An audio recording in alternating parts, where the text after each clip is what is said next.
আপনাদের বাড়িতে যদি কারো বিড়াল থাকে, বিড়াল, বিড়াল বোঝেন তো না? কি বলে বিড়াল, বিলাই নাকি বলে বিড়াল। এই বিড়াল যদি আপনাদের কারো বাড়িতে থাকে, তো বিড়ালের প্রসবকালীন অবস্থা দেখবেন, বিড়ালের প্রসব হবে, বাচ্চা দেবে।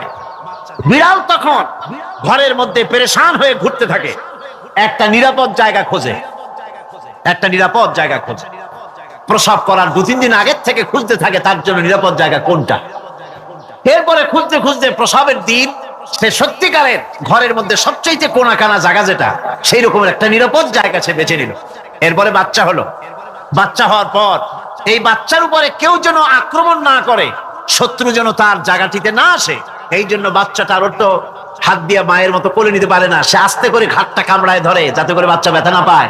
ওইভাবে করে ঘাড় কামড়ায় ধরে আজকে এই সিঁড়ির নিচে, কালকে ওই খাটের নিচে, পরশুদিন এই আলমারির কোনায়, এইভাবে বাচ্চাগুলি সরায় সরায় রেখে বাচ্চাকে প্রতিপালন করে। এই বিড়ালের হেদায়েত দিলটা কে? যিনি দিলেন তার নাম রব। তিনি হচ্ছেন রব্বুল আলামিন। সন্তান প্রতিপালনের ব্যবস্থা শুধু দুনিয়ার মানুষকেই দেন নাই, প্রাণী জগৎকেও দিয়েছেন। সুবহানাল্লাহ। বলেন, মুরগির বাচ্চা হলো, ডিমের থেকে বাচ্চা বেরোলো, এই বাচ্চাগুলি হয়েছে গতকাল। আজকে বাচ্চাগুলি আদার খাচ্ছে মায়ের সাথে, হঠাৎ করে একটা চিল এলো আর ওর মা একটা সিগন্যাল মারলো, সাথে সাথে বাচ্চাগুলি দৌড়াইয়া এমন পলান দিল, আপনি তো ভালো একাদশীর বাপেও তালাশ করে পাবে না যে মুরগির বাচ্চা পলাইলো।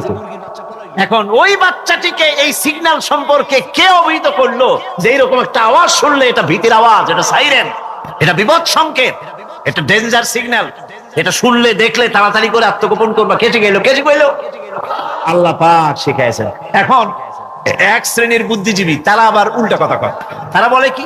তারা বলে যে মুরগি বাচ্চা, এই বাচ্চা যে দৌড় মারলো, এখানে আল্লাহ এইসব কিছু নাই, নাউযুবিল্লাহ মিন যালিক। তো এখানে কি আছে? কয় যে এখানে বিষয়টা হলো এই যে এই মুরগি আর মোরগ, ওর বাপ মা, এই দুজনের মধ্যে আছে সিলের ভয়, আছে শিয়ালের ভয়। ওই ভয় ওদের মধ্যে ছিল, এই মা বাপের ক্রসের মাধ্যমে বাচ্চা আসছে, কাজে ওই ভয়, বাপের যদি কোনো রোগ থাকে, মায়ের রোগ থাকে, তো এগুলি তো বাচ্চার মধ্যেও ঢোকে। তো ভয় হোক, সুখ হোক, দুঃখ হোক, এই অনুভূতি স্বাভাবিক প্রক্রিয়ার মাধ্যমে বাচ্চার মধ্যে ঢুকছে, আর সিল দেখে আওয়াজ শুনে সে আত্মগোপন করেছে। এইটা আমি পড়িয়া আমি আমার আলোচনা এক জায়গায় বললাম বুদ্ধিজীবীদের উদ্দেশ্যে, যদি সত্যি তাই হয়, মোরগ আর মুরগি মা বাবার মধ্যেই ভয় আছে বলে বাচ্চার মধ্যেই ভয় ঢুকছে, সেই জন্য সে আত্মগোপন করছে, তাহলে আবার মানুষের ব্যাপারে কথাটা আনি। মানুষেরা সাপের ভয় করে না মহব্বত করে? কথার জবাব দিলে না, যখন তখন মনে হয় আপনারা সাপ বুঝি ভালোবাসেন। সাপ আমরা সকলেই ভয় পাই, মায়ও ভয় পায়, বাবাও ভয় পায়। এই মায়ের গর্ভে সন্তান এসছে, সন্তানের বয়স 2 বছর, 2.5 বছর। ঘরের মধ্যে কেউ ছিল না, ঘরের মধ্যে একটা সাপ আসছে, একটা সুন্দর সাপ, দেখতে সুন্দর, কিন্তু সে সাপে কামড়ালে মানুষ মরে যায়। ওই সাপটা মাথা উঁচু করে ভাড়া ধরেছে। এই বাচ্চাটা কি সাপ দেখে দৌড় মারবে, না বাচ্চাটা ওই সাপটাকে ধরার জন্য সে এগিয়ে যাবে? কোনটা করবে? এগিয়ে যাবে। তাহলে মা বাপের ভয়, তাদের মা বাপের রক্তের মধ্যে, শিরার মধ্যে, সব জায়গায় সাপের ভয়, তার মাধ্যমে বাচ্চা হিসেবে বাচ্চার মধ্যে সাপের মহব্বত হইল, কারণ ভয় হলো না কেন বাচ্চা অবস্থা। সুবহানাল্লাহ। আমার বন্ধুগণ, মুরগির বাচ্চাকে হেফাজত করার জন্য বুদ্ধিমান প্রাণী মানুষ তার কাছে নাই বলে আল্লাহ রব্বুল আলামিন তারে বাচ্চা অবস্থা থেকে বোঝার তৌফিক দিয়েছেন কোনটা ভয়ের আওয়াজ, কোনটা হলো বিপদের আওয়াজ। মানব সন্তানের প্রতিপালন করার জন্য তার মার বাবা আছে বলে ওই রকম করে পশুদের মতো আল্লাহ বানান নাই, তাকে হেফাজত করার জন্য মা বাপ আছে বলে এই দায়িত্ব আল্লাহ পাক মা বাপের উপরে ছেড়ে দিয়েছেন। মা বাপ তাকে হেফাজত করে। রুবুবিয়তের প্রতিপালন, হেদায়েতের এই প্রতিপালন আল্লাহ পাক মানুষকে এভাবে করে তাদেরকে হেদায়েত দিয়েছেন, তার পথের চলার দিশা দিয়েছেন। পিঁপড়ার খাদ্য সংগ্রহের ব্যাপারটা দেখেন, পিঁপড়ার আছে দারুণ ঘ্রাণ শক্তি। কোথায় খাবার? 5 তলায় আপনি মিষ্টি খাচ্ছেন, রসগোল্লা থুয়ে দেন, তারপরে দেখেন কোন জায়গায় দিয়ে পিঁপড়া এসে জমের খাওয়া খায়, ঠিক কিনা? দেখেন তার কত তীব্র ঘ্রাণ শক্তি, সেখানে চলে যাচ্ছে। তাকে হেদায়েত দেওয়া হয়েছে, তাকে ঘ্রাণ শক্তি দেওয়া হয়েছে। চিল, শকুন, ঈগল কোথায় থাকে বুঝেন না? মহাশূন্যে 3 থেকে 3.5 মাইল উপরে শকুন, বাজ, ঈগল উঠতে থাকে, খাবে কি? ওখানে তো তার খাবার ছড়ানো নেই। আল্লাহ হচ্ছেন এমন রব, আমাদের স্রষ্টা হচ্ছেন এমন রব, যিনি ওই চিল বা হাজার শকুন মহাশূন্যে যেগুলি উড়ে বেড়ায়, ওদেরকে আল্লাহ পাক এমন তীব্র দৃষ্টি শক্তি দান করেছেন, 3 মাইল উপর থেকেও ছাগল মুরগি মরা দেখলে ওখান থেকে সে ঝাঁপায় পড়ে তা খেতে পারবে। তাকে দেওয়া হচ্ছে দৃষ্টিশক্তি। এরকম করে যার যা প্রয়োজন, সমস্ত প্রয়োজনগুলি আল্লাহ মিটাচ্ছেন। এরই নাম হচ্ছে রুবুবিয়াতে ইলাহি। এটাই হচ্ছে আল্লাহ পাক রব, এটা তার অসংখ্য প্রমাণ। সেই জন্য আল্লাহ পাক বলেন আলহামদুলিল্লাহি রাব্বিল আলামিন। পড়েন সবাই, আলহামদুলিল্লাহি রাব্বিল আলামিন। সমস্ত প্রশংসা হচ্ছে আল্লাহ পাকের জন্য। কোন আল্লাহ? প্রথমে তো আল্লাহ বললাম, তারপর বললাম রব, এখন বলা হচ্ছে কোন রব? যিনি আলামিন, রব্বিল আলামিন, যিনি সমস্ত জাহানের রব। তাহলে বোঝা যাচ্ছে রব, জগৎ একটা না। জগৎ, কথা বুঝতেছেন আমার? জগৎ একটা নয়, অসংখ্য জগৎ আছে, বহুমাত্রিক জগতের কথা এখানে আল্লাহ পাক বলছে। আমি এই জন্য বলি যে কোরআন হচ্ছে বিজ্ঞানের উৎস। কোরআন বিজ্ঞানের কি?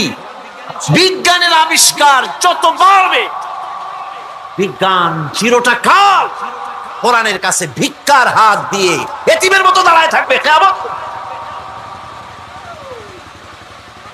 আজ পৃথিবীর বিজ্ঞানীরা বলছে জগৎ সম্পর্কে, আমরা মনে করছি পৃথিবীটাকে, আমাদের কাছে তো জগৎ দুইটা। কয়টা জগৎ? একটা জগৎ হলো এইটা, ইহ জগৎ আর পরজগৎ, এছাড়া আর কিছু জানি না। এই দুইটাই জগৎ আমাদের কাছে। এখন দেখেন বিজ্ঞানীরা কি বলছে। বিজ্ঞানীরা বলছেন সৌরজগতে শুধু আমাদের সৌরজগৎটাই শেষ না, অসংখ্য সৌরজগৎ আছে মহাশূন্যে, অসংখ্য সৌরজগৎ। পৃথিবীর প্রতি 4 বিলিয়ন মানুষ যদি এক একটা সৌরজগৎ দখল করে, তাতেও সৌরজগৎ শেষ হবে না। আরো সহস্র সহস্র বিলিয়ন বিলিয়ন সৌরজগৎ আরো ফাঁকা পড়ে থাকবে। এত সৌরজগৎ আল্লাহ সৃষ্টি করেছেন। এই মহাশূন্যে বহুমাত্রিক জগতের কথা আল্লাহ পাক এখানে বলেছেন। এই পৃথিবী একটা জগৎ, এই মাটির তলে আছে আর এক জগৎ, সমুদ্রের ভিতরে আছে পানির তলার আর এক জগৎ। আর মহাশূন্য যে কি তা আপনার মাথায় শূন্য হয়ে যাবে চিন্তা করতে করতে। এই জন্য বিজ্ঞানীরা, বড় বড় বিজ্ঞানী, এরা কিন্তু নাস্তিক হয় না। বর্তমান বিজ্ঞানীরা চিন্তা করে গবেষণা করে খেই হারিয়ে ফেলছে মহাশূন্যকে দেখে। যেখানে আছে গ্যালাক্সি, যেখানে আছে মিল্কি ওয়ে, যেখানে রয়েছে অসংখ্য তারকা, এই পৃথিবীটা মহাশূন্য আল্লাহ যেভাবে তৈরি করেছেন, সেই তুলনায় এই পৃথিবী একটা মার্বেলের চাইতে খুব বেশি একটা বড় কিছু হয় বলে মনে হয়। পৃথিবী যদি হয় একটা মার্বেলের মতো, তাহলে আমরা যে মানুষ, আমাদের অস্তিত্ব কোথায় চিন্তা করেন। এবার মহাশূন্যে চলেন, মহাশূন্য সে কি বিশাল মহাশূন্য। একটা তারকা থেকে আর একটা তারকায় যদি যেতে হয়, তাহলে সহস্র সহস্র বিলিয়ন বছরের দরকার হবে। কি বছর? এ দুনিয়ার বছর না, আলোকবর্ষ, লাইট ইয়ার। আলো চলে প্রতি সেকেন্ডে কত? 1,86,000 মাইল। এই 1,86,000 মাইলের সেকেন্ড, এর মিনিট, এর ঘন্টা, এর দিন, এর মাস, এর বছর, এই আলোকবর্ষ। সহস্র সহস্র আলোকবর্ষ পার হয়ে যাবে এক তারকা থেকে আর এক তারকায় পৌঁছানো সুকঠিন। এ ধরনের অসংখ্য তারকা আল্লাহ পাক তৈরি করে রেখেছেন। সূর্য হচ্ছে পৃথিবীর চাইতে 13 লক্ষ গুণ বড়। এরকম সূর্য বিজ্ঞানীরা এখন বলছে, আগে বলতো 1 কোটি সূর্যের চাইতে বড় তারকা, এখন বলতেছে এই রকমের পৃথিবীর চাইতে 13 লক্ষ গুণ বড় যে সূর্য, এরকম 3 কোটি সূর্য খাইয়ে ফেলাইতে পারে। এরকম সহস্র সহস্র তারকা এক একটা গ্যালাক্সির ভিতরে আল্লাহ পাক তৈরি করে গেছেন। এখন মনে হচ্ছে যে এই তারকাগুলি বড় না, এই তারকাগুলি চাইতো আবার বড় জিনিস কি, সেটাকে বলা হয় ব্ল্যাক হোল। সেটাকে বলা হয় ব্ল্যাক হোল, অন্ধকার কূপ। ব্ল্যাক হোল আবার ম্যানহোল বুঝবেন না, কিন্তু ম্যানহোলের ঢাকনা চুরি হয় যেমন। তবে একটা দৃষ্টান্ত আপনি বুঝতে পারেন, রাস্তায় রাস্তায় যেমন অসংখ্য ম্যানহোল আছে, ওই রকম করে মহাশূন্যে অসংখ্য ব্ল্যাক হোল আছে, একটা দুইটা না, অসংখ্য। এই ব্ল্যাক হোল আবার দেখা যায় না, অদৃশ্য ব্ল্যাক হোল। এই ব্ল্যাক হোল গুলো কি? এগুলি কোরআনে কারীমের মধ্যে আল্লাহ পাক বলেছেন, ফালা উকসিমু বিমাওয়াকিন নুজুম, ফালা উকসিমু বিমাওয়াকিন নুজুম, শপথ সেই পতন স্থানের যেখানে নক্ষত্র সমূহ ধ্বংস হয়ে যায়, ধ্বংসপ্রাপ্ত হয়, কসম সেই স্থান সময়ে। সুবহানাল্লাহ। এই অন্ধকার কূপের, এই অন্ধকূপের কসম করছেন আল্লাহ পাক। সেই অন্ধকূপটা কি? সেই ব্ল্যাক হোলটা কি? সেই ব্ল্যাক হোল হচ্ছে ওই যে তারকার কথা বললাম, যে সূর্য খাইতে পারে, 3 কোটি সূর্য খাইতে পারে, এই রকমের তারকাগুলি ঘুরতে ঘুরতে কোনো এক কারণে যখন সে ব্ল্যাক হোলের রেঞ্জের মধ্যে এসে যায়, তখন ব্ল্যাক হোল ওকে এমন ভাবে চুষে হজম করে ফেলে, যেমন বাচ্চা চকলেট চুষে খাইয়া ফেলায়, এইরকম ব্ল্যাক হোলগুলি অত বড় তারকাগুলি খাইয়া চুষে শেষ করে ফেলে যায়। সুবহানাল্লাহ বিহামদিহি।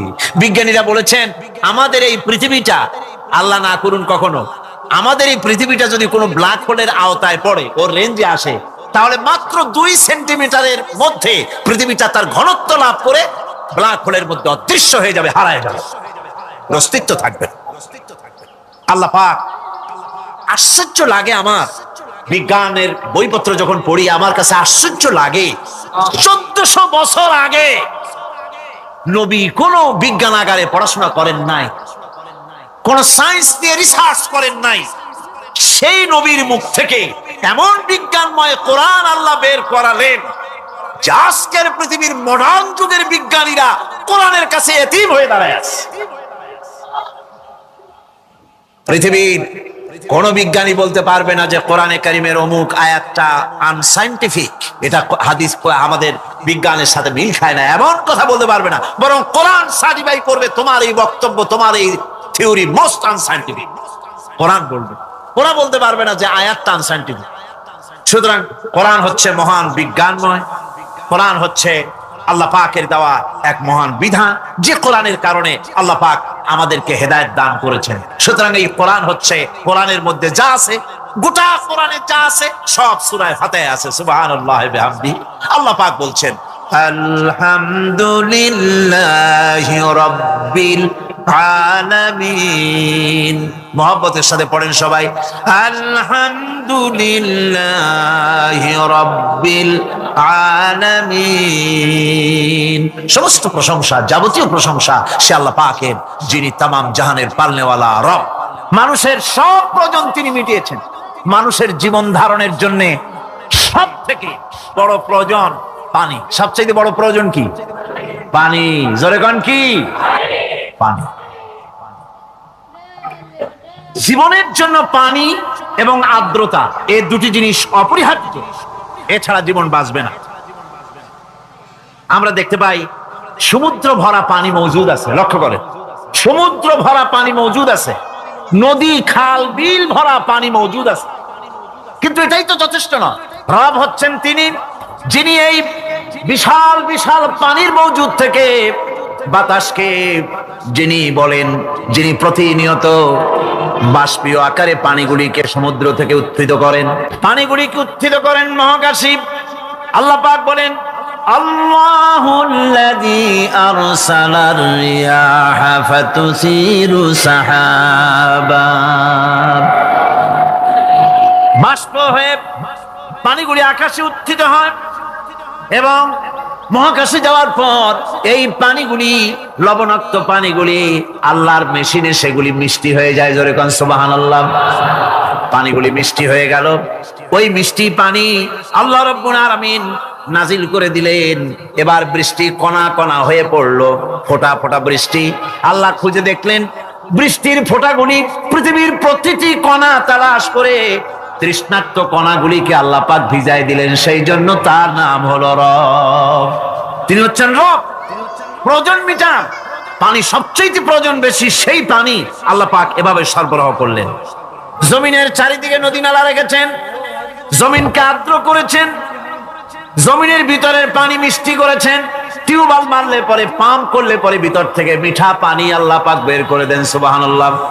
এই মিষ্টি পানির ব্যবস্থা করেছেন। এরপরে তিনি ওই আল্লাহ পাক মিষ্টি পানির ব্যবস্থা করে বৃষ্টির মাধ্যমে পৃথিবীতে ফসল উৎপাদনের ব্যবস্থা করে দিলেন। পাক কোরআনে কারীমের মধ্যে বলেছেন, ওয়াজআলনা মিনাল মাই কুল্লা শাইইন হাই। পানি দ্বারাই আমি সব বস্তুকে সজীব রাখি। বৈশিষ্ট্যের দিক থেকে পানির রয়েছে অনেক গুণ, আশ্চর্য গুণ। পৃথিবীর ৭৫% হচ্ছে পানি। আকাশ থেকে অর্থাৎ চাঁদ থেকে যখন চাঁদের ভ্রমণকারীরা যখন ছবি তুলেছে, তো সেই ছবিতে ব্লু রং এসেছে বেশি, সবুজ এসেছে কম। সবুজ হলো গাছপালা, আর ব্লু হচ্ছে পানি। সমুদ্রের পানির রং হচ্ছে নীল। মানুষের শরীরের ভিতরে ৬০% পানি, গাছের মধ্যে রয়েছে পানি। পানি ছাড়া পৃথিবীর বাঁচার কোনো পথ নাই। আবার দেখেন, প্রচন্ড শীতের কারণে, ঠান্ডার কারণে যেসব এলাকায়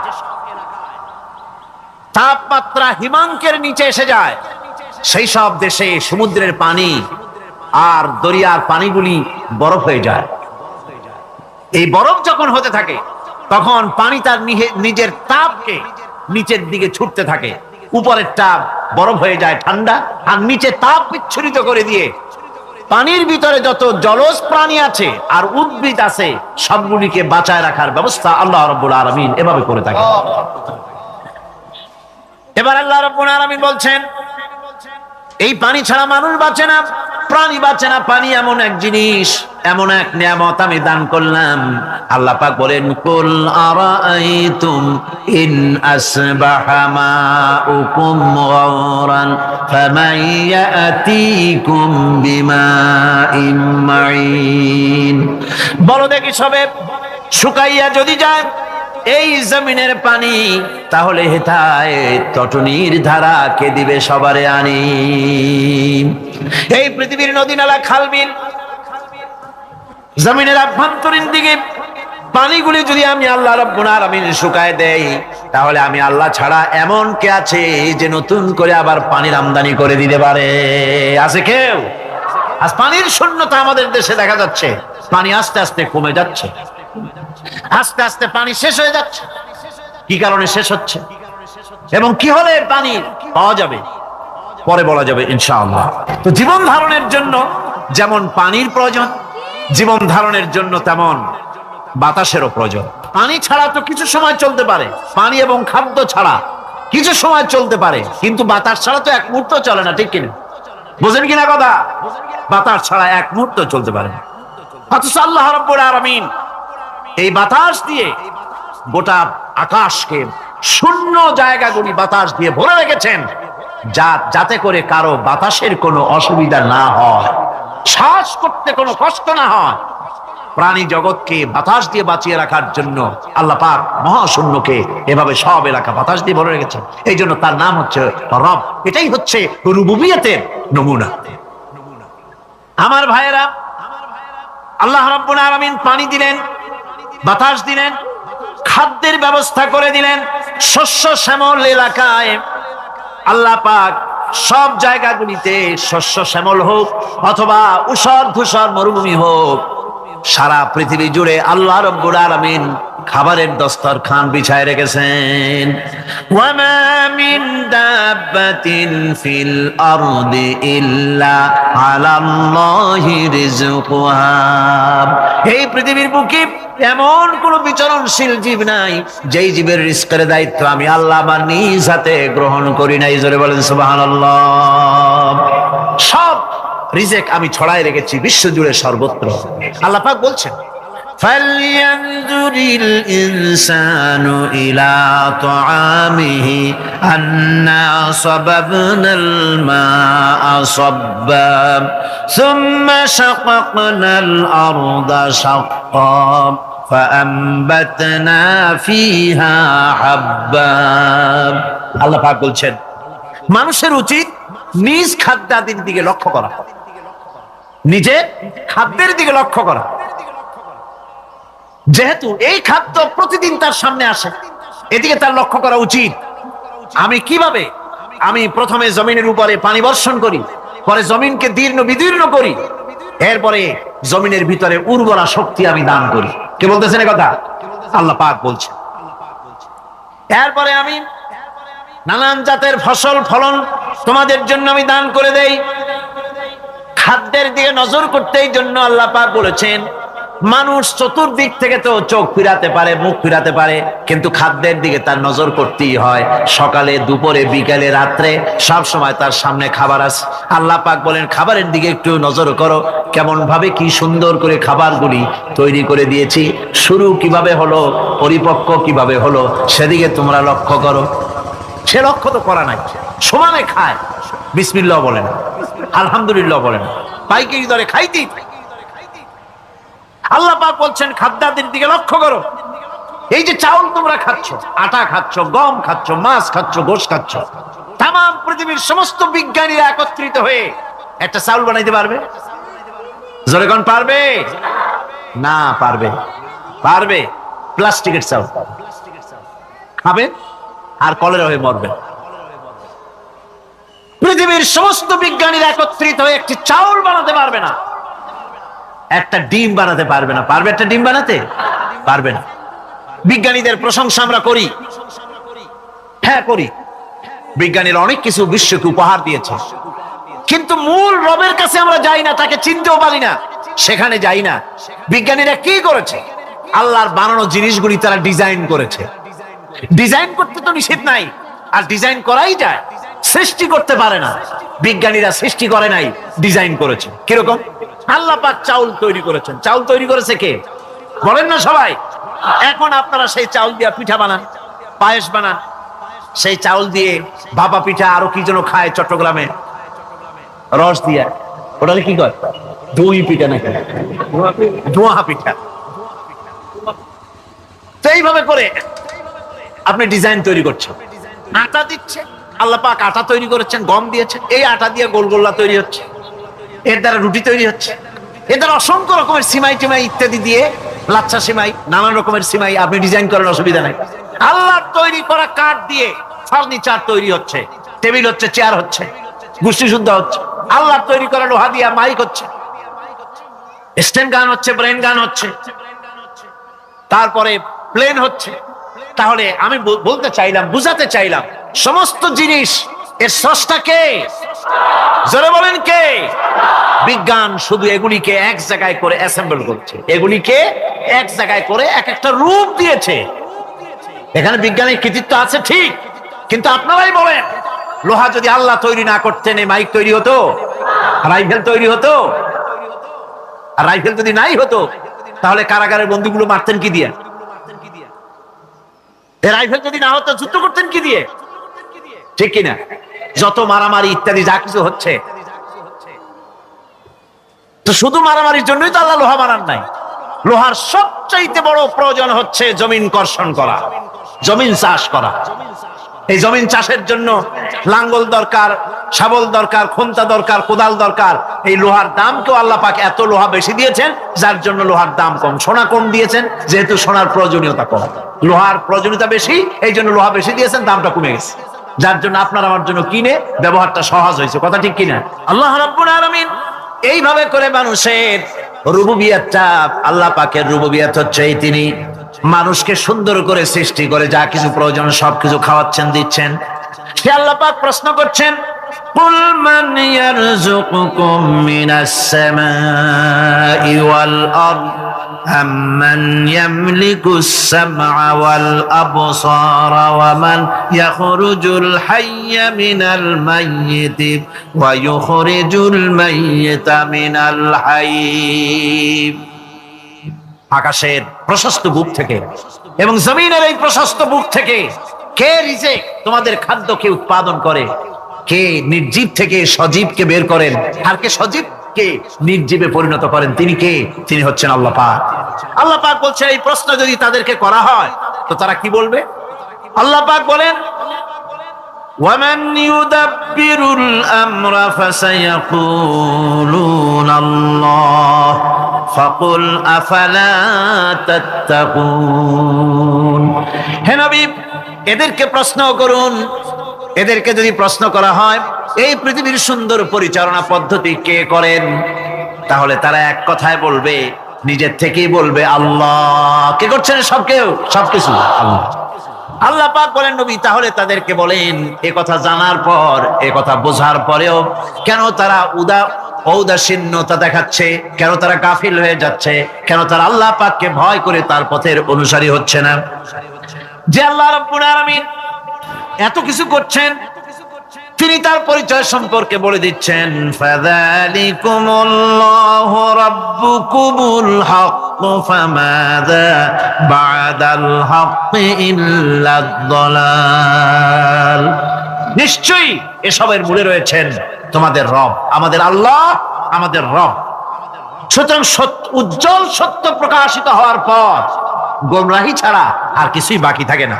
সুতরাং যারা সত্যের পথের অনুসরণ করতে চায়, রবকে চিনতে হবে, আল্লাহ পাককে জানতে হবে এবং তাকে অনুসরণ করতে হবে, তাকে রব হিসাবে চিনতে হবে।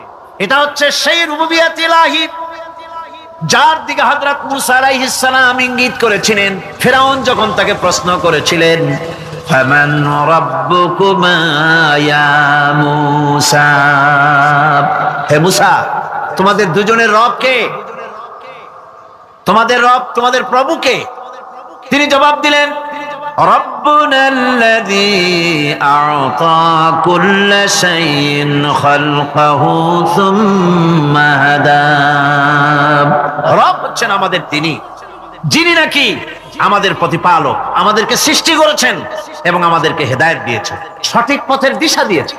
এখানে হেদায়েত হচ্ছে, এখানে হেদায়েত শব্দের অর্থ হচ্ছে সৃষ্টি শুধু করেন নাই, তাকে চলা, তার খাদ্য অনুসন্ধানে, তাকে বেঁচে থাকার সবকিছুর উপকরণ, এর কমন সেন্স, এর সাধারণ জ্ঞান আল্লাহ পাক তার সাথে দিয়েছেন। তিনি হচ্ছে রব। আমাদের ভাগ্য কত সুপ্রসন্ন, আমরা ভাগ্যবান, কারণ কোরআন শোনার সুযোগ আল্লাহ পাক করে দিয়েছেন। তারাই তো শ্রেষ্ঠ ভাগ্যবান যারা কোরআন শোনার সুযোগ পায়, যারা কোরআন তেলাওয়াত করে, যারা কোরআন বোঝে, যারা কোরআন আমল করে। তাদের থেকে সৌভাগ্যবান আর কে হতে পারে? গোটা বিশ্বের বুকে সর্বশ্রেষ্ঠ সৌভাগ্যবান জাতি হচ্ছে মুসলমান। আমি যদি প্রশ্ন করি পৃথিবীর শ্রেষ্ঠ ভাগ্যবান জাতি কারা, কি জবাব দিবেন? কারণ কোরআনে কারীম এ জাতির কাছে অবিকৃত, অকৃত্রিম উপায় এ জাতির কাছে মাহফুজ আছে, যা বিশ্বের কোন জাতির কাছে তাদের ধর্মীয় কিতাব অবিকল ভাবে নাই। এদিক থেকে আমরা সৌভাগ্যবান জাতি। আবার যদি প্রশ্ন করি এই পৃথিবীর ভিতরে হতভাগ্য জাতি কারা, আপনারা কি জবাব দিবেন? জানেন না বোধহয়। হতভাগ্য জাতিও এই মুসলমান। কারণ কোরআনে কারীমের মতো আজিম একখানা কিতাব যাদের কাছে আল্লাহ পাক আমানত হিসেবে দান করেছেন, এই কোরআনে কারীম থেকে যারা হেদায়েত নিতে পারলো না, উপকৃত হতে পারলো না, কোরআন দিয়ে ভাগ্যের পরিবর্তন করতে পারলো না, ভাগ্যকে সুপ্রসন্ন করতে পারলো না, তাদের চাইতে হতভাগ্য, তাদের চাইতে দুর্ভাগা পৃথিবীতে আর কে হতে পারে? আজ পৃথিবীতে যদি আমরা তাকাই তো দেখতে পাবো সব থেকে বেশি মার খাচ্ছে মুসলমানেরাই। দুনিয়ার যেদিকে তাকান সেদিকেই মুসলমানেরা নির্যাতিত, নিগৃহীত, মার খাচ্ছে, ক্ষুধায় কষ্ট পাচ্ছে, লাঞ্ছিত, নিগৃহীত হচ্ছে। তাহলে তার অর্থ কি এই ধরে নেওয়া হবে যে কোরআন থাকবে যে জাতির কাছে, সে জাতি পৃথিবীতে সবচাইতে লাঞ্ছিত, নিগৃহীত, অবহেলিত হবে, মার খাবে, ক্ষুধা দারিদ্র তাদেরকে পেয়ে বসবে, তারা শ্বাস করার সময় পাবে না? এটাই কি ধরে নিতে হবে? না, বরং আল্লাহ রাব্বুল আলামিন কোরআনে কারীমের মধ্যে বলেছেন, তাহা মা আনজালনা আলাইকাল কুরআনা লিতাশকা। হে নবী, কোরআনে কারীম আমি আপনার প্রতি অবতীর্ণ করেছি এই জন্যে যে কোরআন আপনার ভাগ্যকে সৌভাগ্যে পরিণত করে দেবে, আপনাকে সৌভাগ্যবান বানাবে। কোরআন আপনার ভাগ্যকে বিলম্বিত করবে, পর্যদস্ত করবে। আপনি ভাগ্যহারা হবেন, হতভাগ্য হবেন, এই জন্য তো কোরআন দেয়নি। কোরআন দিয়েছি ভাগ্যকে চমকায় দেওয়ার জন্য। যে কোরআন এলো, কোরআনের ধারক বাহকদের ভাগ্যের উন্নতির জন্যে সেই জাতি আজ কোরআন হারা হয়ে, কোরআন ছাড়া হয়ে পৃথিবীতে লাঞ্ছিত, অবমানিত। কোরআনই পারে একটা জাতিকে সঠিক পথ প্রদর্শন করতে। কোরআন পারে একটা জাতির আকীদা, বিশ্বাসকে দৃঢ় করে দিতে, বদ্ধমূল করে দিতে। সত্যিকারের মানুষ বানাতে পারে কোরআন। মানুষ বানাতে পারে কে? কোরআন। আমি এই জন্য মাঝে মধ্যে বলি, এই পৃথিবীতে যদি কোরআন না আসতো, এই পৃথিবীতে যদি নবী না আসতেন, এই পৃথিবীতে যদি আল্লাহ নবী না পাঠাতেন, কোরআন না দিতেন, কিতাব না দিতেন, ইসলাম না দিতেন, শুধু মানুষ পৃথিবীতে বাস করত, তাহলে এই বিশ্বের সমস্ত মানব মণ্ডলী যেখানে বাস করত, এই পৃথিবীটা মানুষের পৃথিবী বলা চলতো না। এই পৃথিবী হতো একটা পশুর বিচরণ ক্ষেত্র। কোরআন মানুষকে মানুষ বানিয়েছে। লাইসাল বিররা আন তুওয়াল্লু ওয়ুজুহাকুম কিবালাল মাশরিকি ওয়াল মাগরিবি ওয়ালাকিন্নাল বিররা মান আমানা বিল্লাহি ওয়াল ইয়াউমিল আখিরি ওয়াল মালাইকাতি ওয়াল কিতাবি ওয়ান নাবিয়্যিন। পূর্ব পশ্চিমে মুখ ঘুরানো, পূর্ব পশ্চিমে মুখ ফিরানো, এটাই পুণ্যবান, নেককার, সৎকার হওয়ার জন্য যথেষ্ট নয়। প্রকৃতপক্ষের মুমিন নেককার হওয়ার জন্য যে শর্তগুলি আল্লাহ পাক আরোপ করেছেন তা হচ্ছে, এক নম্বরে কি মনে আছে?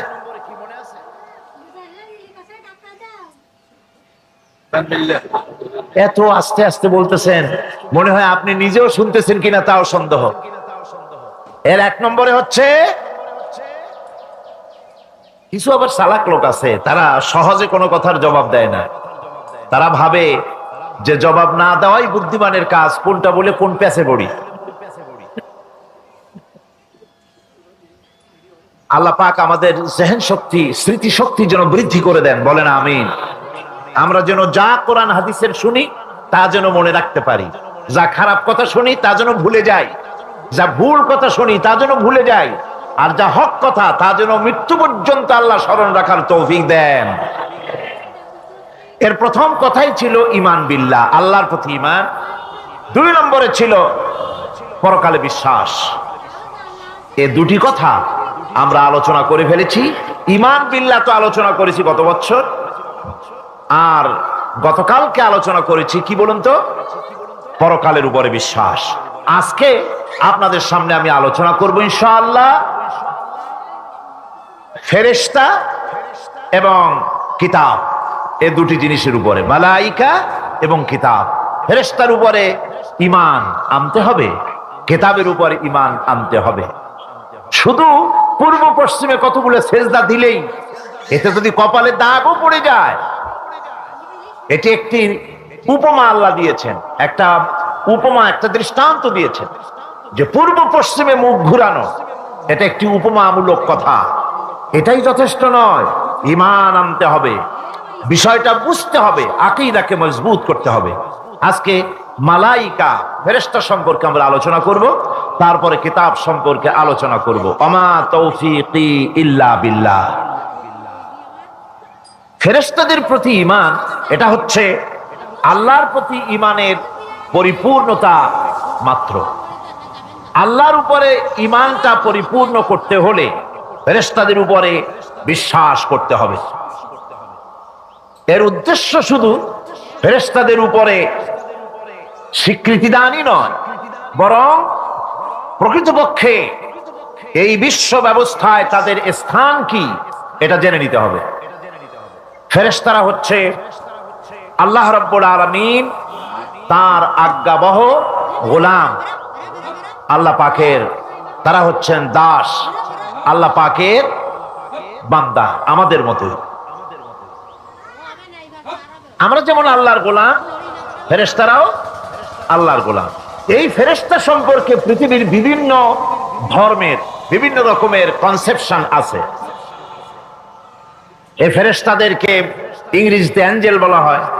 যার চরিত্র খুব ভালো ভালো লাগে লোকেরা বলে অ্যাঞ্জেলিক ক্যারেক্টার, এটা ফেরেশতা ধরনের চরিত্র লোকটার, এরকম বলে থাকে। সুতরাং খ্রিস্টান হোক, ইহুদি হোক, আর হিন্দু হোক, যে কোনো জাতের লোক হোক, ফেরেশতায় তারা বিশ্বাস করে। আর এই ফেরেশতাদের উপরে তাদের বিশ্বাসটা হচ্ছে বিকৃত। কি ধরনের? কারো মতে ফেরেশতা হচ্ছে প্রকৃতির সন্তান, কারো মতে ফেরেশতা হচ্ছে আল্লাহর মেয়ে। নাউযুবিল্লাহি মিন যালিক। যার কারণে সূরা আন-নাজমের মধ্যে আল্লাহ পাক এর প্রতিবাদ করেছেন। আল্লাহ পাক বলছেন, ওরা দাবি করলো ফেরেশতা হচ্ছে আল্লাহর মেয়ে। আল্লাহ পাক বলছেন, আলাকুমুদ যাকারু ওয়া লাহুল উনসা তিলকা ইযান কিসমাতুন দিজা। কি হে, তোমরা ছেলেগুলি নিজেদের জন্য নিয়ে নিলে আর মেয়েগুলি আমার ভাগে ফেলে দিলে, এটা কি ধরনের অসম বন্টন? ফেরেশতাকে তারা বলেছে আল্লাহর মেয়ে, আবার কেউ বলেছে ফেরেশতারা আল্লাহর ছেলে। তারপরে কেউ কেউ বলেছে ফেরেশতা হচ্ছে আল্লাহর মদদগার, আবার কেউ কেউ বলেছে ফেরেশতা হচ্ছে মানুষের অভিযোগ শ্রবণকারী, মানুষের প্রয়োজনকারী, প্রয়োজন পূরণকারী। এখন এসব ধারণা এবং বিশ্বাসের কারণে দুনিয়ায় শিরক এবং বিদআতের প্রচলন ঘটেছে।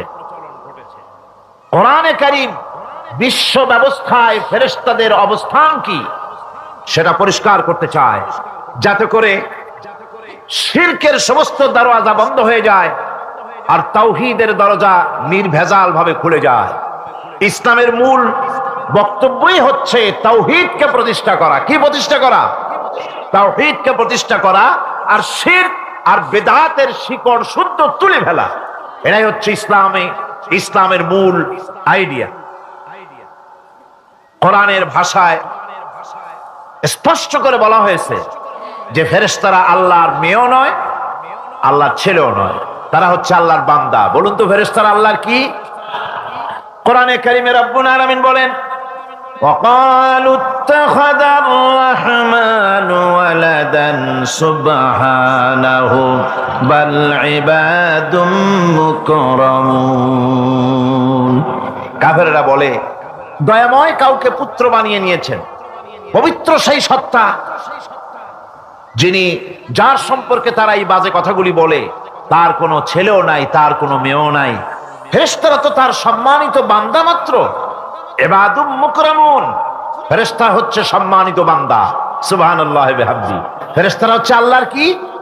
শুধু বান্দা না, সম্মানিত বান্দা। কারণ ফেরেশতারা আল্লাহর সঙ্গে অবাধ্য হতে পারে না, তার কোন হুকুমকে অমান্য করার কোন অধিকার ফেরেশতাদের নাই। আল্লাহর ছেলেও নাই, আল্লাহর মেয়েও নাই। এ কথাটি ছোট্ট সূরার মধ্যে তাওহীদের একটা ক্লিয়ার কনসেপশন আল্লাহ পাক দিয়েছেন, ছোট্ট একটি সূরার ভিতরে।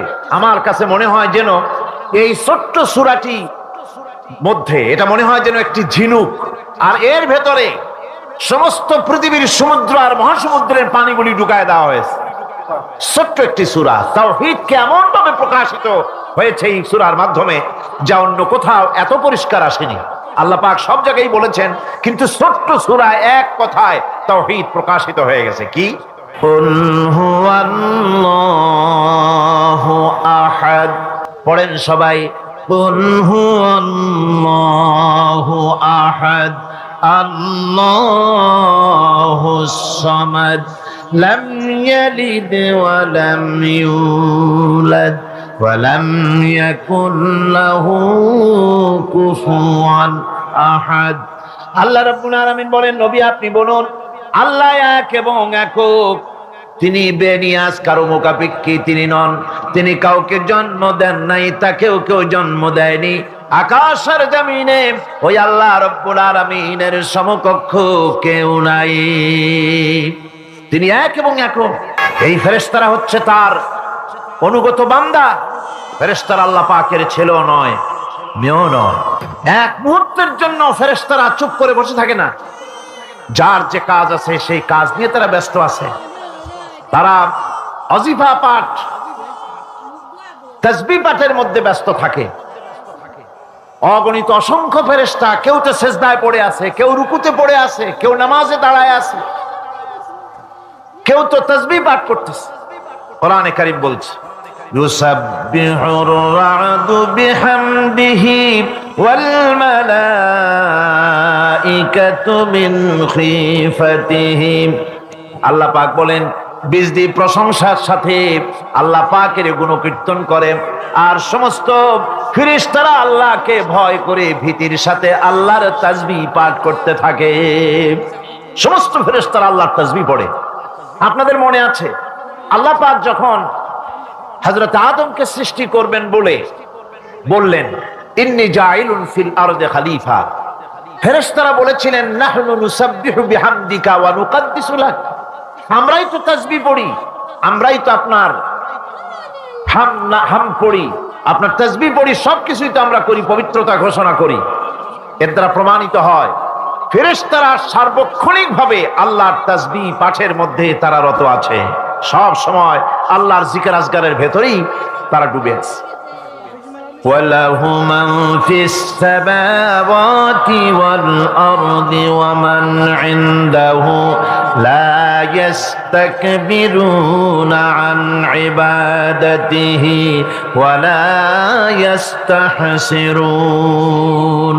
আসমান এবং জমিনে যা কিছু আছে এবং তার কাছে যা কিছু আছে সব আল্লাহর তাসবিহ পাঠে নিরত আছে। আর ফেরেশতারা তো বন্দিগি করছে আল্লাহ পাকের, আর কখনোই তারা অবদ্ধচারণ করে না, আর কখনো তারা আল্লাহ পাকের জিকির থেকে, তাসবিহ পাঠ থেকে তারা ক্লান্ত হয় না। কি হয়েছে? ঠিক হয়ে যাবেন সব। আল্লাহ পাক তাদের সম্পর্কে আবার বলেন ইউসাব্বিহুনাল লাইলা ওয়ান নাহারা লা ইয়াফতুরুন। এই ফেরেশতারা রাত দিন তার প্রশংসায় পড়ে থাকে, কখনই শৈথিল্য প্রদর্শন করে না, কখনই আল্লাহর জিকির থেকে, তাসবিহ থেকে তারা বিরত থাকে না। এ ধারণার মধ্য দিয়ে কোরআনে কারীম মানুষকে স্পষ্ট করে বলছে যে ফেরেশতারা হচ্ছে আল্লাহর গোলাম, আল্লাহর বান্দা। তারা তোমাদের প্রয়োজন পুরো করতে পারে না, তারা তোমাদের ভাগ্যের কোনো উন্নতি করে দিতে পারে না, তারা আল্লাহর ছেলেও নয়, আল্লাহর মেয়েও নয়, এরা হচ্ছে আল্লাহর বান্দা। এই ফেরেশতাদের মাধ্যমে আল্লাহ রাব্বুল আলামিন আরেকটি কাজ নিয়ে থাকেন, তা হচ্ছে নবী এবং রাসূলদের কাছে এই ফেরেশতার মাধ্যমে আল্লাহ পাক বাণী প্রেরণ করেন।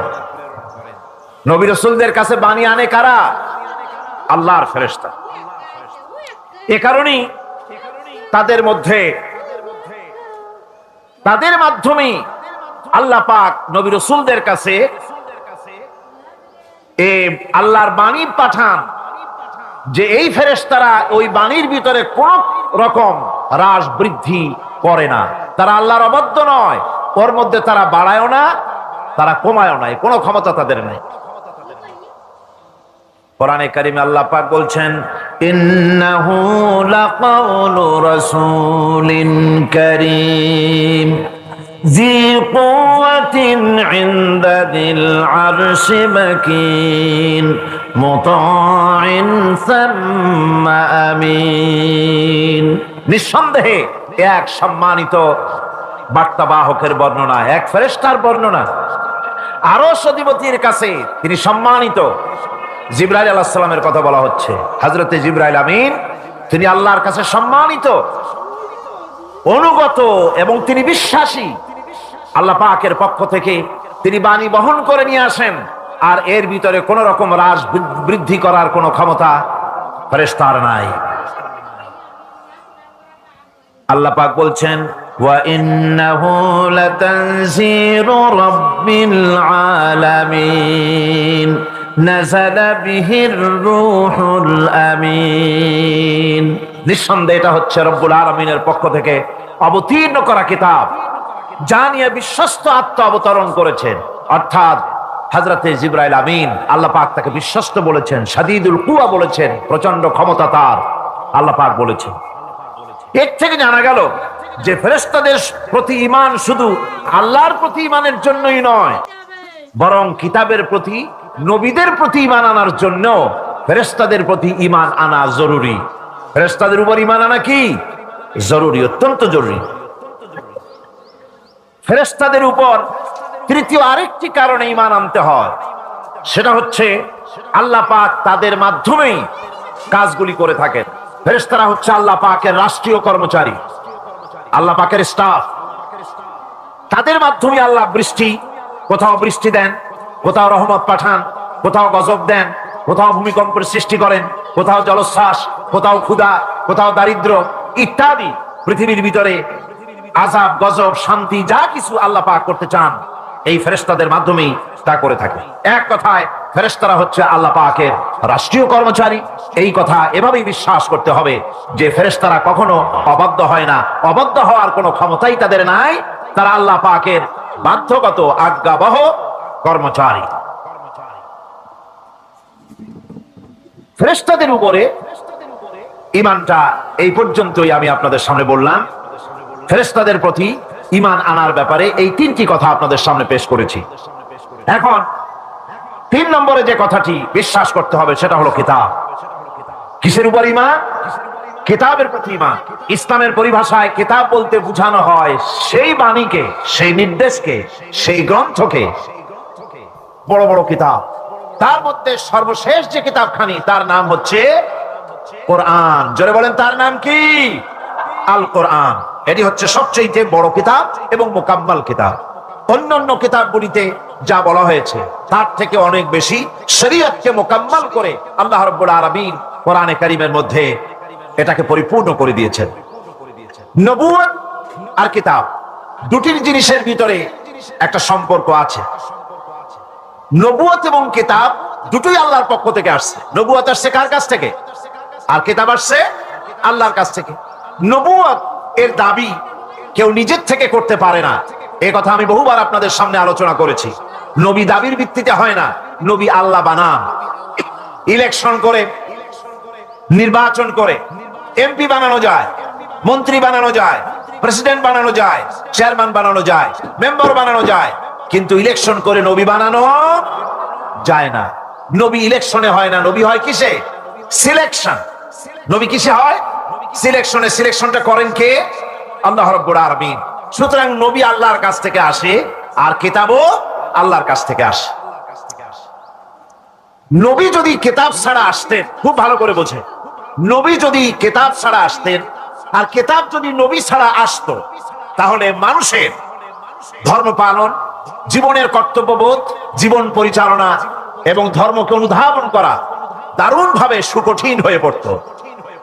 কোরআনের নমুনাই হচ্ছে, কিতাবের নমুনা হচ্ছেন আম্বিয়ারা।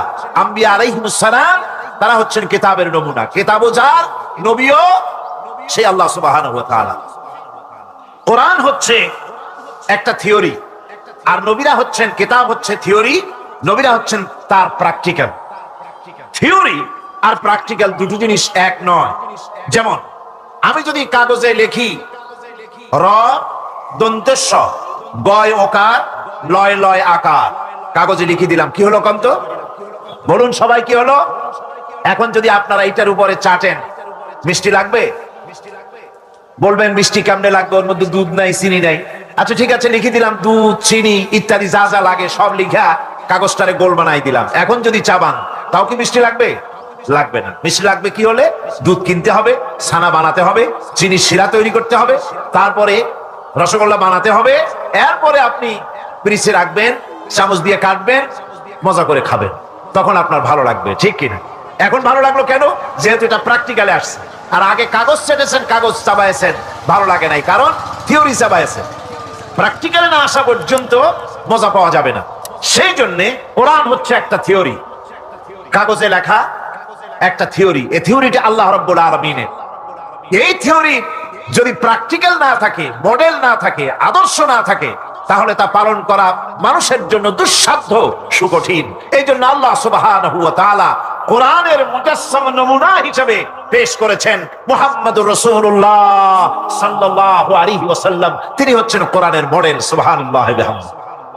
যার জন্য তিনি স্পষ্ট করে বলতে পেরেছেন যে কথা কেউ বলতে সাহস পায়নি, যে কথা নবী বলেছেন। আল্লাহর নবী বলেছেন, ও আমার সাহাবীরা, দিনের আলোতে তোমরা আমার ভিতরে যা দেখতে পাও, রাতের বেলায় আমার ভিতরে তোমরা যা দেখতে পাও।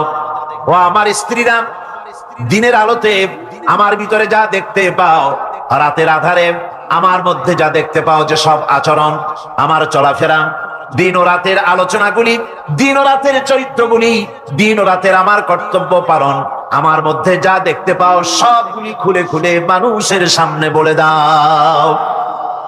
এই কথা তো আর কেউ বলতে পারেনি পৃথিবীতে। নবীরা ছাড়া এত বড় কথা পৃথিবীর আর কেউ বলতে সাহস পাবে না। কথা ঠিক কিনা গণ? জোরে বলেন, পারবে বলতে? যত বড়ই মুহাদ্দিস হোক, মওলানা হোক, খাজা বাবা হোক, নামের আগে যতই 5 হাত লম্বা ডিগ্রি লাগান না কেন, কাগজে যখন নাম লেখে হুঁশ থাকে না। কত যে লেখে, কি যে লিখলে, শুধু নামের সামনে আলাইহিস সালাম তুই বাদ রাখে, আর সব লিখে আবেগের ঠেলায় অস্থির হয়ে যায়। কোন ব্যক্তি আছেন যিনি বলতে পারবেন আমার শৈশবকালীন, যৌবনকালীন, বৃদ্ধকালীন, রাতের, দিনের সব ঘটনা মানুষের কাছে বলে দাও? কেউ কি পারবে বলতে? না, কেবলমাত্র পারবে আম্বিয়া আলাইহিমুস সালাম। যেহেতু আল্লাহ রাব্বুল আলামিন তাদেরকে কন্ট্রোল করেছেন, হেফাজত করেছেন, তারা হচ্ছেন চরিত্রের আধার, অনুপম চরিত্রের উৎস, উৎকৃষ্ট নমুনা, যাদের চরিত্রের ভিতরে কোনো কালিমা নাই, ভুল নাই, গুনাহ নাই। মুহাব্বতের সাথে বলেন সুবহানাল্লাহ। একবার একটা লোক যাচ্ছে রাস্তা দিয়ে, সাথে তার প্রিয় কুকুর। কুকুরটা জিহ্বা বেরিয়ে গেছে, মরে যাচ্ছে। কুত্তার মালিক কাঁদতেছে। একজন লোক এসে বলে, ভাই তুমি কাঁদো কেন? কয় যে আমার এই কুত্তাটা খুব প্রিয় কুকুর, কুকুরটা মরে যাচ্ছে তাই কাঁদছে। কুকুর মরে কেন? কয় কুকুরটা মরতেছে 3 দিন ধরে আমি কোনো খাবার তাকে দিতে পারিনি, সেই জন্য কুকুরটা মরছে। আচ্ছা, হোক কুকুর, তবু তো আল্লাহর সৃষ্ট এক প্রাণী, কি খেতে দেওয়া যায়? এদিক ওদিক তাকায় দেখে কুকুরের মালিকের কাছেই রয়েছে একটা পোটলা। কয় মিয়া, তোমার এই পোটলার মধ্যে কি? কয় পোটলার মধ্যে হালুয়া আর রুটি। তোমার পোটলার মধ্যে হালুয়া আছে, রুটি আছে, কুত্তা মরে ক্ষুধার জ্বালায়, তুমি খালি কান্দো, ওর থেকে এক টুকরা রুটি দিলেই তো কুত্তা বাঁচে। কুত্তার মালিক বলছে, মিয়া সাহেব ওই সব ফতো আমারে শুনেন না, এগুলো আমি খুব জানি। রুটি আর হালুয়া দিলেই তো আমার পয়সা খরচ হবে, ওর দরদে যে কাঁদতেছি এর জন্য তার পয়সা খরচ হচ্ছে না। আমাদের অবস্থা কিন্তু তাই হয়েছে। ইসলাম বিদায় হয়ে যায়, যাক না, কিন্তু আমি কাঁদবো, পয়সা দিব না। রাসূলের করুণ ঘটনাগুলি শুনে চোখের পানি ফেলবো, কিন্তু এই করুণ ঘটনা কেন ঘটলো সেই ময়দানে আমরা পা ফেলবো না। কুফাবাসীরা হযরত ইমাম হোসেনের জন্য দারুণ ভাবে কেঁদেছে, ঠিক কিনা? কুফাবাসীরা ইমাম হোসেনকে দাওয়াত দিছিল কারা? কুফাবাসীরা। অনেকগুলি চিঠি তারা লিখছে। কুফাবাসীরা ইমাম হোসেনকে ভালোবাসতো, দাওয়াত দিয়েছে, তার জন্য কেঁদেছে, কিন্তু কুফাবাসীদের চোখের পানিটা ছিল ইমাম হোসেনের জন্য, আর অস্ত্র, টাকা পয়সা, শক্তি সবটা ছিল এজিদের জন্য। কথা বুঝতে পারছেন? কুফাবাসীদের মতো অবস্থায় আমাদের হয়েছে। কুফাবাসীদের হযরত ইমাম হোসেনের জন্য তারা শুধু চোখের পানি ফেলেছে, আর টাকা পয়সা অস্ত্রপাতি যা ছিল সব ছিল তাদের এজিদের জন্য। আমাদের অবস্থাও তাই, আমরা ইসলামের জন্য শুধু চোখের পানি ফেলি, আর যখন ভোট দেই তখন ইসলাম যারা চায় না তাদেরকেই ভোট দেই, ঠিক কিনা? আমাদের টাকা, আমাদের পয়সা, আমাদের ইলেকশন, আমাদের হরতাল, আমাদের ধর্মঘট সবকিছু হচ্ছে ইসলাম যায় না, যারা চায় না তাদের জন্য। আর ইসলামের যখন কথা বলি, ইসলামের কথা শুনলে শুধু চোখের পানিটাই ছাড়ি, মহব্বত চোখের পানি দিয়া শেষ করে দিই, আর কিছুই করি না। আমি একবার এইখানে এই শহরে অনেক বছর আগে একটা জানাজায় শরীক হয়েছিলাম। কোন মাঠে আমার এখন তার মনে নেই। জানাজার পরে যিনি জানাজা পড়ালেন তিনি বললেন, ওই লাশকে সামনে রেখে বললেন, কেন আসিল? তখন আমি নতুন শ্রীরামে আসছি, আমি ভাষা ভালো করে বুঝিও না। একজন বললো কেন আসিল? সবাই কইলো গম আসিল। তাই বললাম যে গম আসিল, মরা মানুষের সাথে গম, আমি আটা গম, সে তাই মনে করেছি যে এটার কি সম্পর্ক। আমি ইমাম সাহেবকে জিজ্ঞেস করলাম যে আপনি বললেন কি, আর জনগণই বা বললো। কয় যে আমি জিজ্ঞেস করলাম যে লোকটা কেমন ছিল, তো সবাই বললো ভালো ছিল। তা বললাম তো ফায়দা কি? ফায়দা এই যে সবাই বললো ভালো, আল্লাহ তারে মাফ করে দিয়া ভালো বলে বেহেশতে পাঠায় দিল। বলে আশ্চর্য কথা, আল্লাহ কি এইরকম নাকি যে একটা সুদখোর ঘুষখোর জেনাকার এ লোক ভালো না খারাপ আমি তা বলতে চাই না, কিন্তু একটা লোক সে কন্ট্রাক্টর ছিল, কন্ট্রাক্টরি করতে গিয়ে রাস্তাঘাট স্কুল কলেজের রড সিমেন্ট জনমের মতো খাইছে। কথা বুঝতে পেরেছেন? সরকারি গিয়ে ক্ষমতায় গিয়ে গভর্নমেন্টের টাকা পয়সা জনমের মতো শেষ করে ফেলেছে।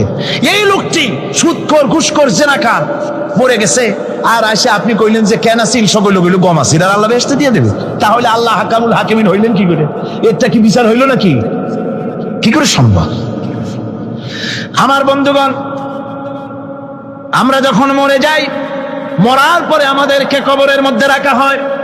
কবরের ভিতরে রেখে আমাদেরকে বলা হয়, যারা কবরে রাখে তারা বলে, মৃত্যু ব্যক্তিকে কবরে রাখার সময় বলে বিসমিল্লাহি আলা মিল্লাতি রাসূলিল্লাহ, আল্লাহর নামে রসুলের দলে উঠাই দিয়ে গেলাম। আল্লাহর নামে কার দলে উঠাইলো? রসুলের দলে। চিন্তা করেন ভাইরা, আল্লাহর নামে রসুলের দলে উঠাইলেন কারে? কারে উঠালেন?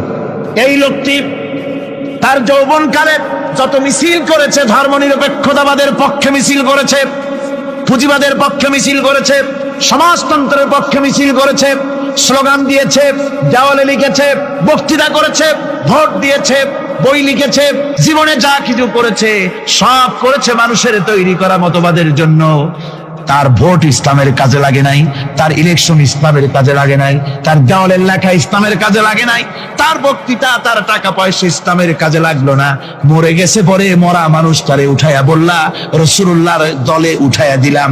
এখন বলো রাসূলুল্লাহ কেন তোমার মতো মরা লাশটাকে তিনি গ্রহণ করতে যাবে? তোমার জীবনের কোন কাজই তো ইসলামের জন্য কাজে লাগলো না। তোমার জীবনের একটা দীর্ঘ তো ইসলামের কাজে লাগে নাই। মরছো, তারপরে তোমার মরা লাশ রাসূলুল্লাহ বহন করতে যাবেন কেন? কি দায় টাকা পড়েছে তার? সুতরাং আমি বলতে চাই, আজকের মাহফিলে যত জনতা উপস্থিত হয়েছেন, জান এবং মাল সবকিছু দিয়ে লড়াই করতে হবে আল্লাহর রাস্তায়। আমার ভোট, আমার ইলেকশন, আমার স্লোগান, আমার বক্তৃতা, আমার টাকা কড়ি খরচ সবকিছু হবে আল্লাহর জন্য। কুল ইন্না সালাতি ওয়া নুসুকি ওয়া মাহইয়ায়া ওয়া মামাতি লিল্লাহি রাব্বিল আলামিন। সবাই পড়েন, ইন্না সালাতি ওয়া নুসুকি ওয়া মাহইয়ায়া ওয়া মামাতি লিল্লাহি রাব্বিল আলামিন। আল্লাহ পাক বলেছেন, বলো আমার নামাজ, আমার হায়াত, আমার কুরবানি, আমার মত সব আল্লাহর জন্য। কার জন্য? আল্লাহর জন্য। অসীম মেহেরবান এবং বিশেষ করুণাময় তিনি, যিনি রহমান এবং রহিম। রহমান রহিম আল্লাহ পাকের দুটি গুণবাচক নাম। রহমান অপেক্ষা রহিম অপেক্ষা রহমান, এটা হচ্ছে বেশি ব্যাপক অর্থবোধক, যার জন্য তাফসীরে বলা হয়েছে আর রহমানু যুর রাহমাতিশ শামিলা বিজামিল খালায়েক ফিদ দুনিয়া ওয়াল মুমিনিনা ফিল আখিরাহ। অর্থাৎ রহমান তিনি, যিনি এমন রহমতের মালিক যা বিশেষত গোটা বিশ্বের সমস্ত মানুষের জন্য প্রযোজ্য।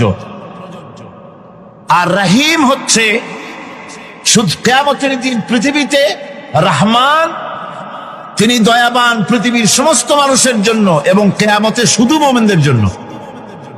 রহমান কিয়ামতে শুধু মুমিনদের জন্য। আর রহিম হচ্ছে আর রহিম যুর রাহমাতি শামিলা লিল মুমিনিনা ইয়াউমিল কিয়ামা। রহিম হচ্ছে শুধুমাত্র কিয়ামতের দিন আল্লাহ রাব্বুল আলামিন শুধু মুমিন লোকদের জন্য এই বিশেষ দয়া কিয়ামতের দিন করবেন। এখন রহমান হচ্ছেন পৃথিবীর সমস্ত মানুষের জন্য, সমস্ত প্রাণীর জন্য। তার দান থেকে কেউ বঞ্চিত থাকবে না, সকলের জন্য তার দানের দরজা অবারিত, উন্মুক্ত। এই পৃথিবীর বুকে আমরা দেখতে পাই মানুষ তার বন্ধুদেরকেই দেয়, শুধু সরকার হোক আর সাধারণ মানুষ হোক, আপনজনদেরকে নিজের দলকেই বেশি দেয়। কথা ঠিক কিনা? নিজের দলের প্রতি, আত্মীয় স্বজনের প্রতি স্বজন প্রিয়তা মানুষের শরীরের ভিতরে রোগ হিসাবে কাজ করে, আর এভাবে করে নিজের দল আর আত্মীয় স্বজনকে বেশি করে সুযোগ সুবিধা দেয়। শত্রুকে কেউ দেয় না, শত্রুকে কেউ ডেকে ডেকে কোনো জিনিস দিতে চায় না বা দেয় না। আল্লাহ রাব্বুল আলামিন এমন রহমান, এমন দয়াবান, এমন মেহেরবান, যারা তার ইবাদত করে, যারা তাকে স্বীকার করে, আল্লাহ বলে তাকে যারা সেজদা দেয়, আল্লাহ পাক তাদেরকেও দেন। আর যারা আল্লাহকে অস্বীকার করে, আল্লাহ রাব্বুল আলামিনকে মানে না, তার গুণাবলী কি স্বীকার করে না, তার অস্তিত্ব স্বীকার করে না, তারপরেও আল্লাহ রাব্বুল আলামিন কোন নাফরমান বান্দাকেও রহমত থেকে বঞ্চিত করেন না। সে যেই হোক, বেনামাজি হোক, মুরতাদ হোক, নাস্তিক হোক, তারপরে আল্লাহর অনুগ্রহ থেকে সে বঞ্চিত থাকে না। কথা ঠিক কিনা? বরং এটাই আমরা দেখি, নামাজি, দিনদার, পরেজগার মানুষ তার বরং কম থাকে, সে বরং কম পায়। বাড়ি নাই, ঘর নাই, কলকারখানা নাই, আর নামাজ রোজা করে না, হজ যাকাত করে না, আল্লাহর সাথে বিরোধিতা করে, আল্লাহরে মানেই না, বলে দেয়ার ইজ নো গড, স্রষ্টা বলতে কেউ নাই। এই ড্রিঙ্ক অ্যান্ড বি মেরি, এই হচ্ছে তাদের থিওরি, তাদের দর্শন, তাদের ফিলসফি। এই জাতীয় লোকগুলি বরং দেখা যায় তারা ক্ষমতা পায়, বাড়ি হয়, গাড়ি হয়, কল হয়, কারখানা হয়, সম্মান পায়। এটা কেন? এর কারণ হচ্ছে আল্লাহ রাব্বুল আলামিন এই পৃথিবীর কোনো মূল্য দেন না। এই পৃথিবীর মূল্য যদি আল্লাহ পাকের কাছে একটা মশার দানার তুল্য যদি হতো, আল্লাহ পাক বিদ্রোহীদেরকে, কাফেরদেরকে এক ঢোক পানি আল্লাহ পাক গিলতে দিতেন না। এবার চিন্তা করেন, আল্লাহর ব্যাপারে যে দৃষ্টান্তটা দেওয়া হয়েছে, দৃষ্টান্তটা কত গুরুত্বপূর্ণ। মশার দানার তুল্য, মশার দানার তুল্য এই পৃথিবীর দাম নাই আল্লাহর কাছে। আপনাকে যদি কেউ 10 লক্ষ মশার দানা বহু কষ্ট করে জোগাড় করিয়া যদি কেউ দেয়, তাহলে আপনি কয় টাকা দিয়ে কিনবেন? 4 পয়সা দিয়েও একজনে বলছে 4 পয়সাও দিবে না। তাহলে বোঝেন এর কোনো মূল্য নাই। একটা মশার দানার তুল্য মূল্য আল্লাহ পাক এই পৃথিবীর দেন না, যার কারণে অবারিত উন্মুক্ত হস্তে আল্লাহ পাক সমস্ত মানুষের জন্য, প্রাণী জগতের জন্য তিনি করুণা করেছেন সকলকে।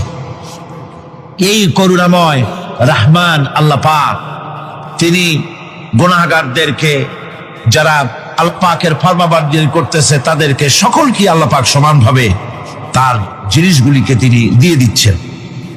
এটা হচ্ছে রহমান। আর রহিম হচ্ছে, হাদিস শরীফে বলা হয়েছে, আর রহমানু রহমানুদ দুনিয়া ওয়াল আখিরাহ, আর রহিম ও রহিমুল আখিরাহ।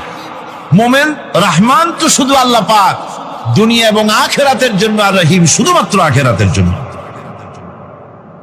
আবার কোন কোন আয়াতে বলা হয়েছে যে আল্লাহ পাক দুনিয়ার মানুষের জন্য রহিম।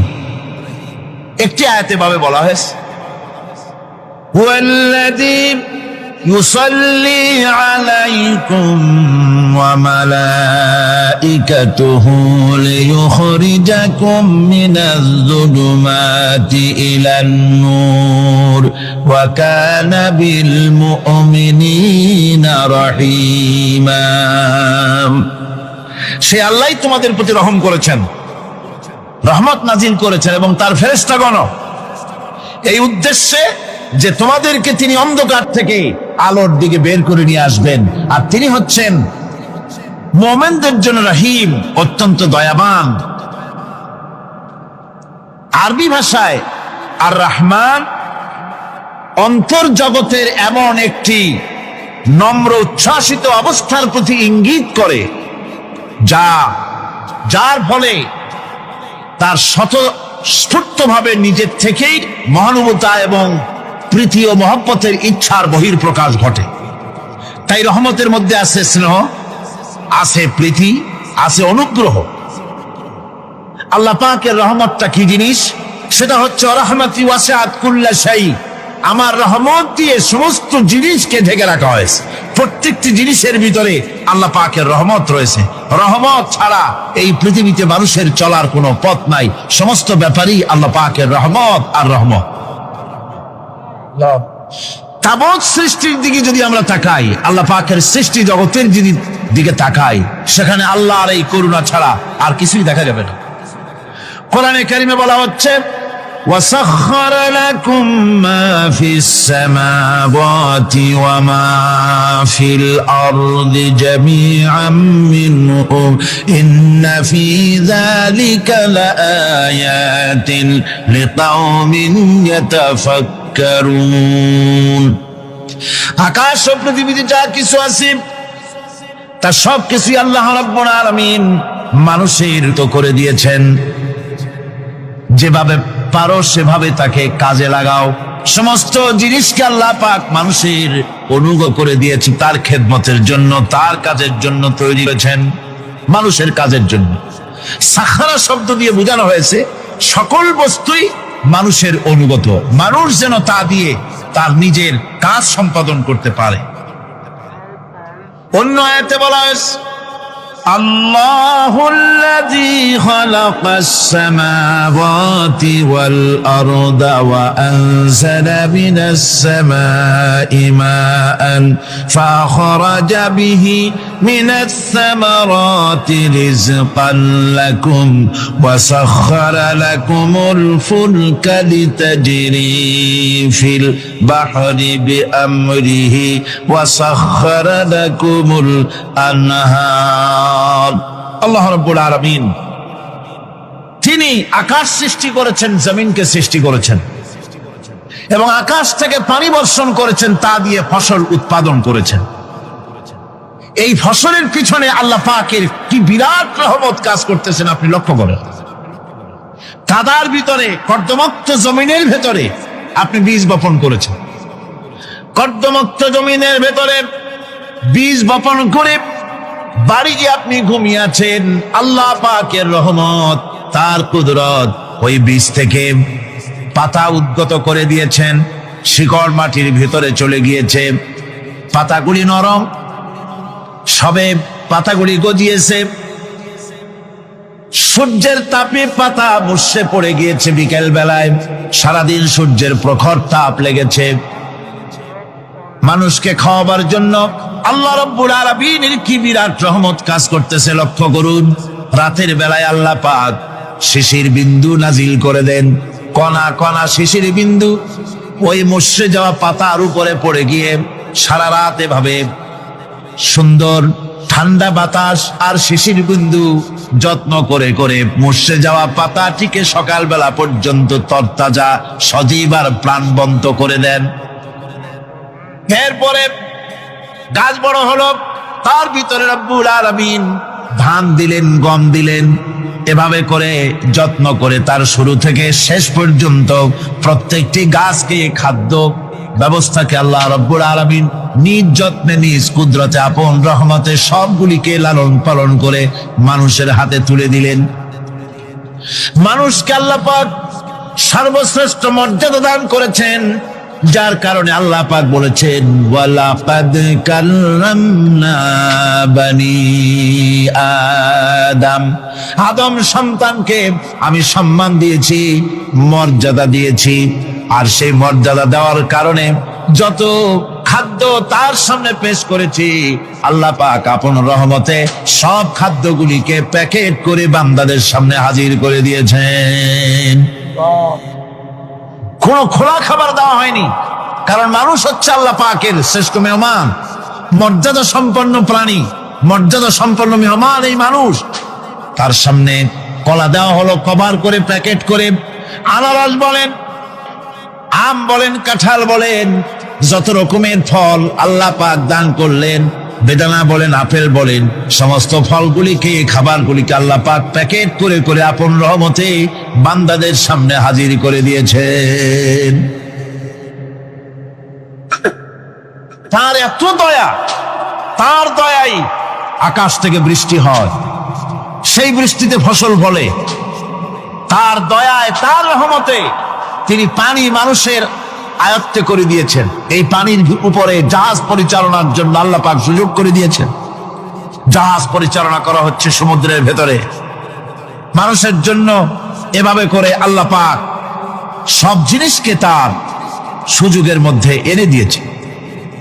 এরপরে আল্লাহ পাক বলছেন, ওয়াতাকুম মিন কুল্লি সালতুমুহু ওয়া ইন তাউদ্দু নি'মাতাল্লাহি লা তুহসুহা ইন্নাল ইনসানা লাযালুমুন কাফফার। আল্লাহ পাক বলেন, তোমাদের প্রতি আল্লাহ পাকের দয়া, তার রহমত, তার করুণা এত বেশি, তোমাদের সকল চাহিদা তিনি পূরণ করেছেন, কোনো চাহিদা বাকি রাখেন নাই। আমাদের চাওয়ার আগে আমাদের যা কিছু প্রয়োজন আল্লাহ রাব্বুল আলামিন সব সাপ্লাই করেছেন। জোরে কোন সুবহানাল্লাহ। ওই আল্লাহ পাক বলেন, ওয়া ইন তাউদ্দু নি'মাতাল্লাহি লা তুহসুহা। বান্দারে, আমার নিয়ামত যদি গণনা করো, গুনতে গুনে গুনে গুনে আমার নিয়ামতকে গুনে শেষ করতে পারবা না। এত অসংখ্য নিয়ামত ছড়িয়ে ছিটিয়ে রেখেছি বিশ্ব জুড়ে, সর্বত্র সব জায়গায় আমার করুণার ছোঁয়া তোমার চোখের সামনে পড়বে। الذي جعل لكم الأرض مهدا وجعل لكم فيها سبلا لعلكم تهتدون। আল্লাহ পাক যিনি জমিনকে, এই পৃথিবীকে তোমাদের জন্য বিছানার মতো বিছায় দিয়েছেন, আর বিচারণের জন্য সমতল পথ তৈরি করে দিয়েছেন। এই পৃথিবীটা তোমার জন্য কি সুন্দর করে আল্লাহ পাক একটা গালিচার মতো করে বিছায় দিয়েছেন, সবুজ ঘাস তাতে রয়েছে। এই পৃথিবীর মাটি আল্লাহ পাক মানুষের জন্য কি সুন্দর ঘাটিতে পরিণত করে দিয়েছেন। এই মাটি, আল্লাহর রহমতটা দেখুন, একদিকে মাটি নরম, আবার এমন নরম নয় যে 10 তলা 20 তলা 50 তলা বিল্ডিং করলে পরে এর ভারের চোটে ভিতরে ঢুকে যাবে, এরকম নরম নয়। যেখানে যতটুকুন প্রয়োজন ফসল ফলাবার জন্য বৃষ্টি দিয়ে পানি, মাটি নরম করে ফসল ফলাবার ব্যবস্থা করা হয়। আবার বিল্ডিং তৈরি করার জন্য মাটি যেমন শক্ত হওয়া দরকার তেমন শক্ত আল্লাহ পাক করে দিয়েছেন। এখন তো 130, 35, 40 তলা পর্যন্ত, তারও বেশি তলা বিল্ডিং তৈরি হচ্ছে। আমি 135 পর্যন্ত উঠেছি আমেরিকায়, 135 তলা বিল্ডিং। এটা উঠতে 39 সেকেন্ড লাগে মাত্র।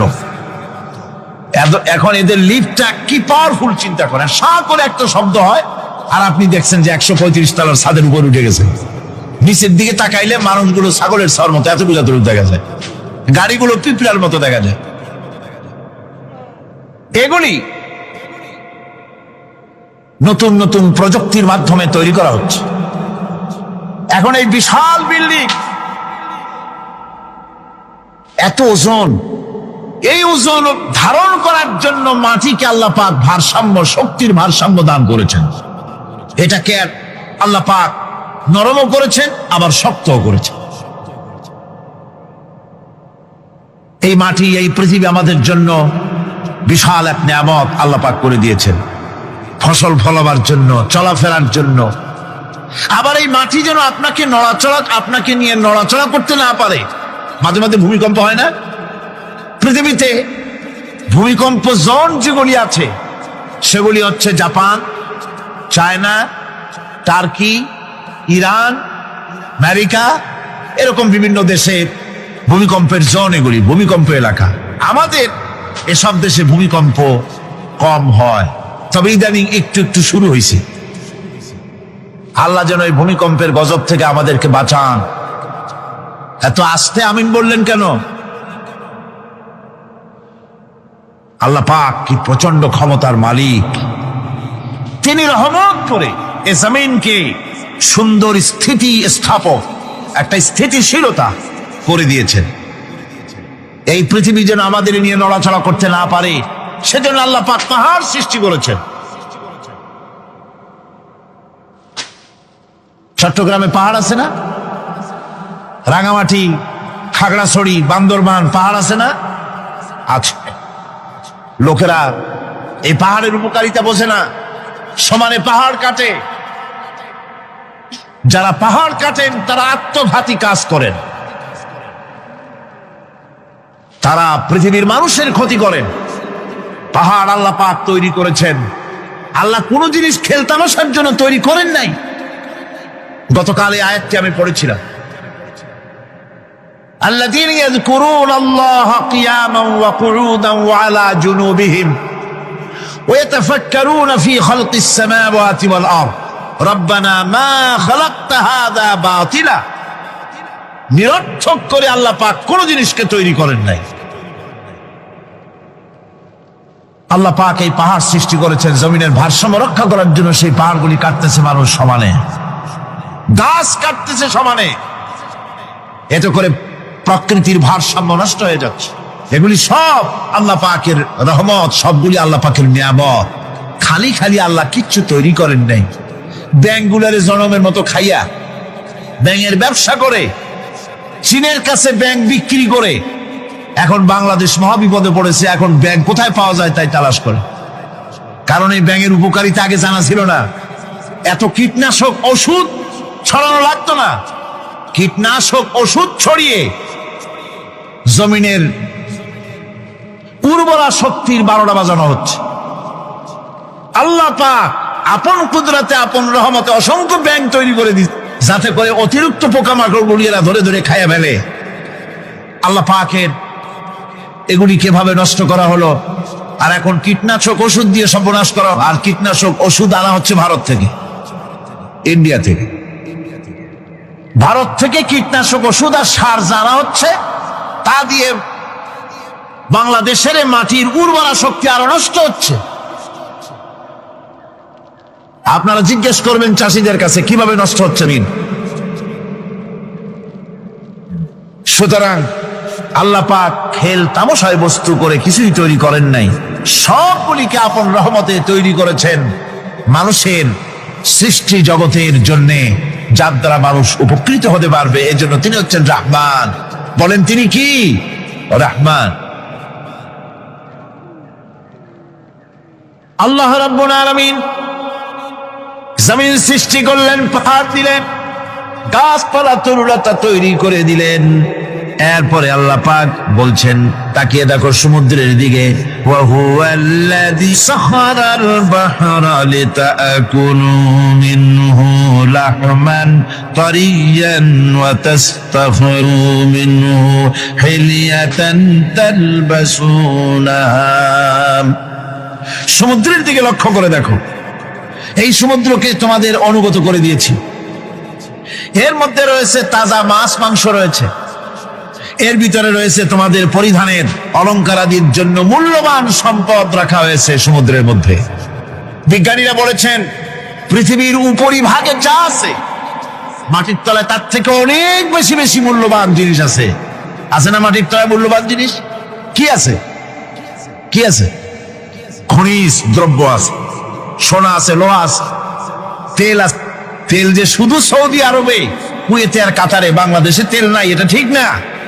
আমাদের দেশে তেল আছে। আল্লাহ তেল আমাদের দেশে দিয়েছেন, তবে অতটা না হলেও কিছুটা তো দিয়েছেন। আমাদের দেশে চা আছে, পাট আছে, আমার দেশেও তেল আছে। মাঝে মধ্যে তেলের কুয়া সিলেটের হরিপুর থেকে, বাখরাবাদ থেকে, ভোলা থেকে, বিভিন্ন জায়গা থেকে তেলের কুয়া বের করে দেখানো হয়। তেল আছে। যারা ক্ষমতাসীন, যারা সরকার, যারা দেশ চালাও, যদি আমারে সেজদা দাও, যদি নামাজি হও, কোরআনের সাথে বিরোধিতা যদি না করো, যদি কোরআন সুন্নাহর শাসন প্রতিষ্ঠা করো, এ ধরনের অসংখ্য তেল বের করে দেব। কিন্তু কিন্তু বারবার উমরা করে, হাতে তসবিহ ধারণ করে, মাথায় পট্টি বেঁধে যদি ইসলামের সাথে নাফরমানি করা হয়, তোমাদের তেল আল্লাহ পাক বের করে ছাড়বেন। আল্লাহ পাক বাহানা পছন্দ করেন না। এই জমিনে ফসল আছে, অসংখ্য ফসল আল্লাহ পাক দিয়েছেন, অসংখ্য খনিজ পদার্থ আল্লাহ পাক দান করেছেন। সেই খনিজ পদার্থগুলি আল্লাহ পাক, খনিজ দ্রব্যগুলি আল্লাহ পাক দিবেন মোমেনদের হাতে। কাদের হাতে দিবেন?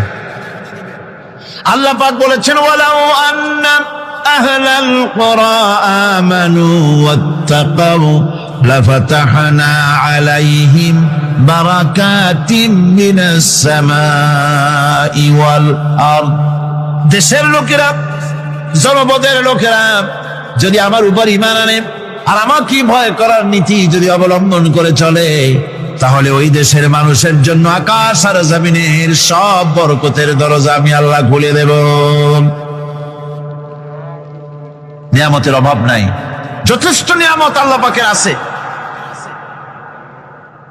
তাহলে বললাম, এই পৃথিবীর উপরিভাগে যত নিয়ামত আছে, পৃথিবীর ভেতরে এর থেকে কম নাই। কত ভিতরে? এই ভিতরে যাওয়ার জন্য একবার একটা চেষ্টা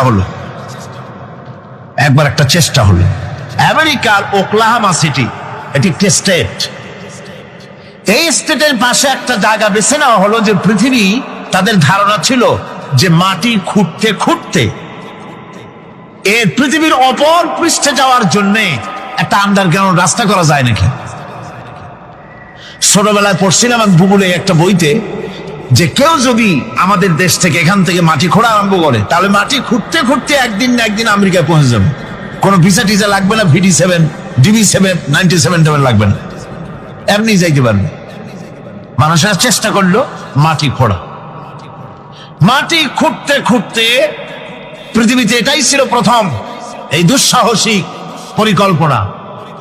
৬,০০০ ফিট পর্যন্ত মাটি খনন করার পর কোন কুল কিনারা করতে না পেরে তারা এই দুঃসাহসিক পরিকল্পনা ছেড়ে দিন। কিন্তু গবেষণার শেষ হয়নি। যারা গবেষণা করেছেন তারা গবেষণালব্ধ, তাদের অভিজ্ঞতা তারা লিখেছেন যে পৃথিবীর অন্তত ১৮০ মাইল গভীর পর্যন্ত তাদের একটা আইডিয়া হয়েছে যে পৃথিবীর মাটির নিচে অসংখ্য খনিজ দ্রব্য রয়েছে, অসংখ্য নিয়ামত এই পৃথিবীর মাটির ভিতরে আল্লাহ পাক লুকায় রেখেছেন। ওর তলায় কি আছে বিজ্ঞানীদের মাথায় এখনো ঢোকে নাই। এই পৃথিবীর উপরে যা আছে ভেতরের থেকে আল্লাহ পাক বেশি রেখেছেন। এরপরে সমুদ্রের ভয়াল দৃশ্য দেখলে বলে মানুষের কলিজা ভীত, প্রকম্পিত, সন্ত্রস্ত হয়ে যায়। কথা ঠিক কিনা? যত বড় বাহাদুর হোক, সমুদ্রের ঢেউর মধ্যে যদি পড়ে, বাহাদুরি আর থাকে না। ঠিক কিনা কন? যতই বড় আল্লাহ নাই, কিন্তু সমুদ্রে গেলে আর অসুবিধা হয় না। সমুদ্রের ঢেউয়ের মধ্যে, এই সমুদ্র, মহাসমুদ্রের ভিতরে আল্লাহ রাব্বুল আলামিন অসংখ্য রহস্য রেখে দিয়েছেন, যা আজও বিজ্ঞানীরা উদ্ঘাটন করতে পারেনি। এই মহাসমুদ্রের ভিতরে রয়েছে ম্যাগনেটিক পাহাড় পানির তলায়। যদি রাডারে ধরে না পড়ে জাহাজে, তাহলে এর রেঞ্জের ভিতরে আসলে এমন আকর্ষণে টেনে নেবে, পাহাড়ের সাথে লেগে টপ করে লেগে জাহাজ চানাচুর হয়ে যাবে। এই মহাসমুদ্রের ভেতরে আল্লাহ পাক মাছ রেখেছেন, অসংখ্য মাছ রয়েছে, অসংখ্য ধরনের প্রাণী রয়েছে। আর তিনি এমন রহমান, প্রত্যেকটি প্রাণীর আবার আত্মরক্ষার জন্য হাতিয়ার তার সাথে সাথে দিয়ে দিয়েছেন। এক প্রকারের মাছ আমি নিজে দেখেছি সি ওয়ার্ল্ডে গিয়ে, এক প্রকারের মাছ আছে, সে যদি আক্রান্ত হয় তাহলে তার পেছনের দরজা থেকে এক প্রকারের লাভা, এক প্রকারের আটা জাতীয় জিনিস ছেড়ে দেয়। ওইটা পানির তড়িৎ গতিতে, আর পানি আশেপাশে পানিগুলি ইলেকট্রিফাইড হয়ে যায়। যে তাকে আক্রমণ করতে আসছে, ইলেকট্রিক শক খেয়ে পালানো ছাড়ার পথ থাকে না। আবার আর এক প্রাণী, আর এক প্রকারের মৎস্য আছে, যেগুলি আক্রান্ত হলে পরে সে তখন তার মুখ থেকে ব্লু রঙের, গাঢ় কালো রঙের এক প্রকারের কতগুলি লালা বের করে দেয়, তার আশেপাশে একদম কালো অন্ধকার হয়ে যায়, তারা আর কেউ দেখতে পারে না। এভাবে করে প্রত্যেককেই আত্মরক্ষার জন্য আল্লাহ পাক হাতিয়ার দিয়ে দিয়েছেন। সুবহানাল্লাহ। সেই সমুদ্রের ভেতরে এই ধরনের মৎস্যরাজি, বিরাট বিরাট প্রকাণ্ড প্রকাণ্ড প্রাণী আল্লাহ পাক সেখানে রেখেছেন। এরপরে এই সমুদ্রের মধ্যে রয়েছে মণিমুক্তা। আল্লাহ পাক বলছেন তোমরা পোশাক তৈরি করবে, তোমাদের স্ত্রীদের জন্য অলংকার আদি তৈরি করবে, সেজন্য ওর ভিতরে মণিমুক্তা মহামূল্যবান জিনিস এই সমুদ্রের ভেতরে আমি দিয়ে রেখেছি। আপন কুদরতে, আপন মেহেরবানিতে, কেউ আমার কাছে চায় নাই, আমি নিজের থেকে তোমাদের সমস্ত প্রয়োজন মিটিয়েছি, যা লাগবে সব জোগাড় করে দিয়েছি। এখন দেখুন আল্লাহ রাব্বুল আলামিন তার রহমতের নমুনা প্রাণী জগতের দিকে লক্ষ্য করে দেখেন। আল্লাহ রাব্বুল আলামিন সমস্ত প্রাণী জগৎ, দুনিয়ায় মানুষ বাদে যত প্রাণী আছে সমস্ত প্রাণীর দিকে তাকান। মানুষের কথা তো গতকাল বলেছি। সমস্ত প্রাণীগুলি কি আল্লাহ রাব্বুল আলামিন তাদের সাথে তাদের সমস্ত জিনিস দিয়ে দিয়েছেন। এর মধ্যে কোনটাকে আল্লাহ পাক বোঝা বহন করার জন্য কোন প্রাণীকে তৈরি করেছেন, আবার মানুষের জন্য, জিহাদের জন্য, যুদ্ধ করার জন্য কোন প্রাণী তৈরি করেছেন, চাষাবাদ করার জন্য প্রাণী তৈরি করে দিয়েছেন। কোরআন বলছি ওয়াল আনআমা খালাকাহা লাকুম ফিহা দিফউন ওয়া মানাফিউ ওয়া মিনহা তাআকুলুন। তিনি বিভিন্ন ধরনের জীব পয়দা করেছেন, যার থেকে তোমাদের শীতের পোশাক এবং অন্যান্য কল্যাণকর কাজ যেন তোমরা করতে পারো। সেজন্য পশুর গায়ে যে পশম দেওয়া হয়েছে, এতে পশুরও কাজ হয়। আবার এই পশমগুলি গ্রীষ্মকালে কেটে নিয়ে তাই দিয়ে মানুষের শীতবস্ত্র তৈরি করা হচ্ছে। আপনার গায়ের, আপনার গলার মাফলার, আপনার সোয়েটার, আপনার চাদর, আপনার কম্বল, এগুলি আল্লাহ পাক তৈরি করার জন্য দুনিয়ার যত প্রাণী তৈরি করেছেন, প্রাণীগুলির গায়ে, চতুষ্পদ জন্তুর গায়ে পশম দিয়ে, সেগুলি দিয়ে এগুলি তৈরি করার ব্যবস্থা করছে। আবার আল্লাহ রাব্বুল আলামিন বলেন ওয়ালাকুম ফিহা জামালুন হিনা তুরিহুনা ওয়া হিনা তাসরাহুন। যখন সেগুলি মাঠে সকাল বেলায় চড়তে নামে, আবার বিকেল বেলায় যখন পালবদ্ধ হয়ে বিকেল বেলায় যখন ঘরে ফেরে, তখন দেখার এক সৌন্দর্য এমন হয় যা সত্যি উপভোগ্য।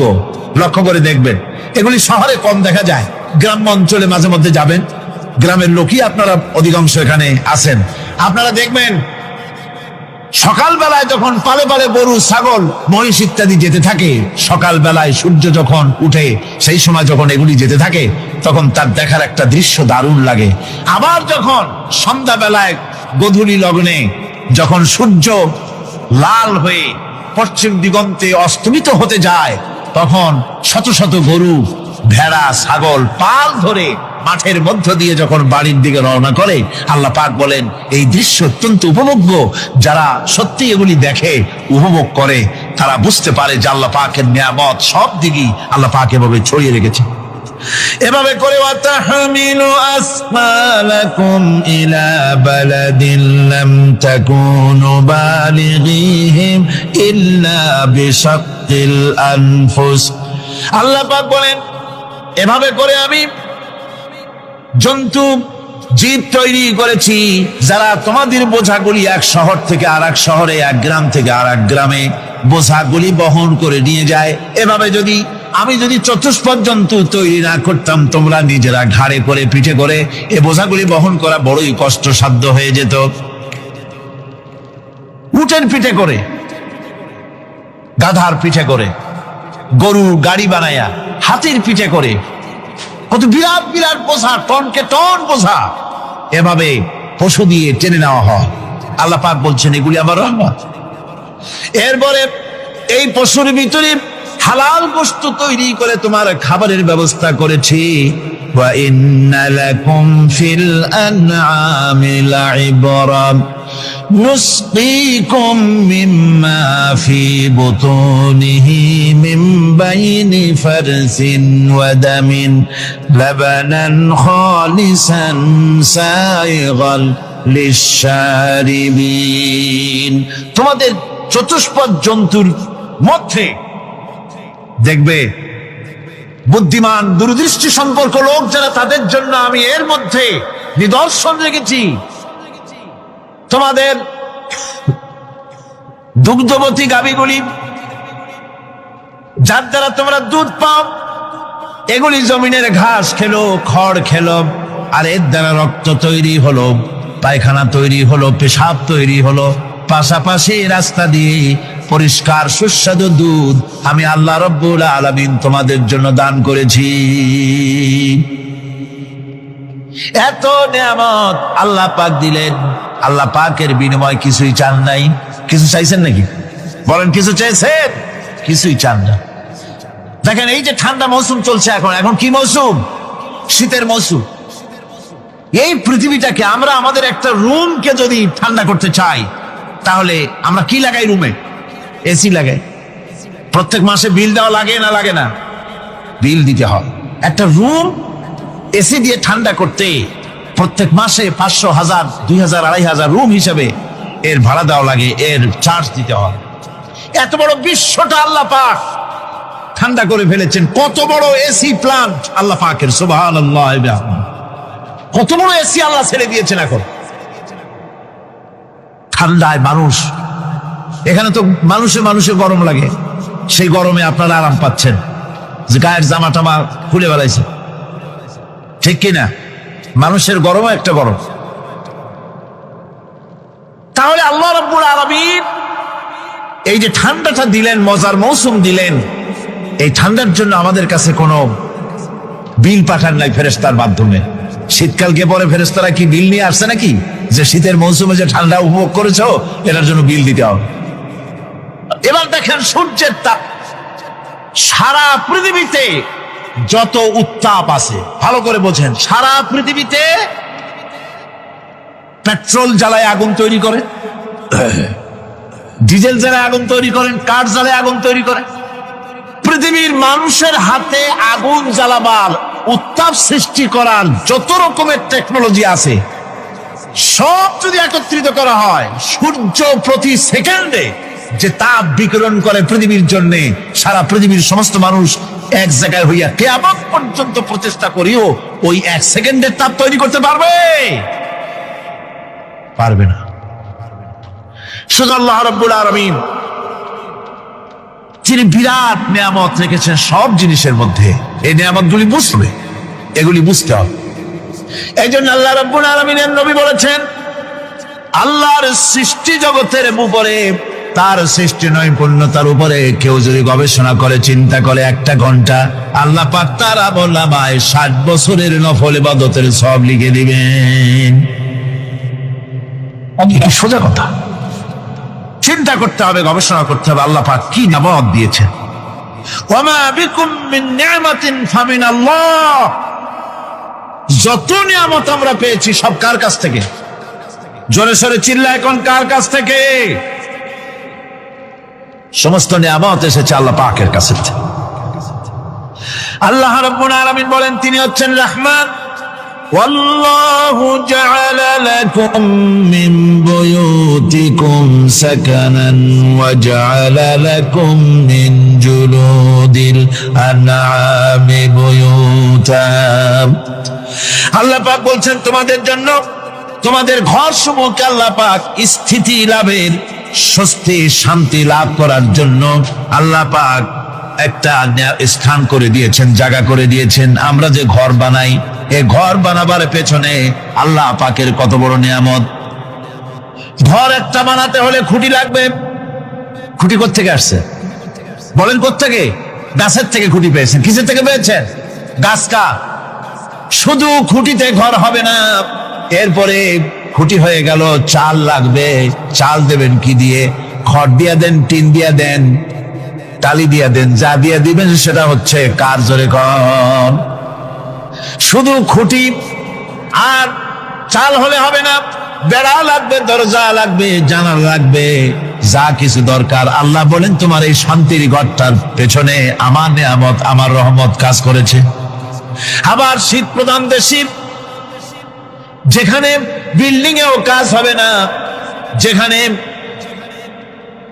ঘর বানাতে হলে কাঠখড়ির ঘর দিয়েও কাজ হবে না, এত প্রচন্ড শীত, সেইখানে আল্লাহ পাক পশুর চামড়া দিয়া ঘর বানাবার জন্য মানুষের মাথায় আল্লাহ পাক বুদ্ধি দান করে দিয়েছেন। আল্লাহ পাক বলছেন, জুলুদিল আনআমি বুয়ুতা, চামড়া দিয়ে ঘর তৈরি করা হয়। এস্কিমোরা করে, দেখে আসবেন, চামড়া দিয়ে ঘর তৈরি করা হয়।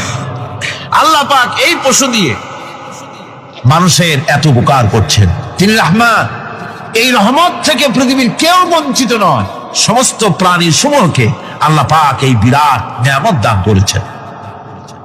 একটি মানুষ যতই সংকীর্ণ হোক, অসভ্য জীবনযাপন করুক, ইলিটারেট হোক, মূর্খ হোক, লেখাপড়া কিচ্ছু জানে না, একটা পর্ণ কুটিরের ভিতর এক কৃষক বাস করে, সেও যদি চিন্তা করে তাহলে অন্তত এতটুকু উপলব্ধি তার আসবে যে সে অসুখ হলে পরে তার আশেপাশে লতা গুল্ম গাছের শিকড় বেটে খেলে পরে তার অসুখ ভালো হয়ে যায়, ঠিক কিনা? এখন তো অসুখ ভালো হওয়ার জন্য কোনো অসুবিধা নাই, কোনো সমস্যা নয়। পত্রিকার ভিতরে অ্যাডভার্টাইজ আসতেছে, স্ট্যাম্পের উপরে লিখে দেব আখিরি লেখা, বিশ্বব্যাপী চ্যালেঞ্জ। মেয়ে লোকও চ্যালেঞ্জ দিতেছে, পুরুষও দিতেছে, পাগলও দিচ্ছে, ছাগলও দিচ্ছে, সবাই মিলে চ্যালেঞ্জ করছে। পত্রিকাগুলি পয়সার লোভে আবার এগুলি ছাপতেছে। সব রকমের রোগ, অসুখ, সব রকমের ওষুধ তারা দিতে পারবে। তেইশ যদি হয় তো খামাখা আমাদের মেডিকেল কলেজ রাইখে লাভ কি?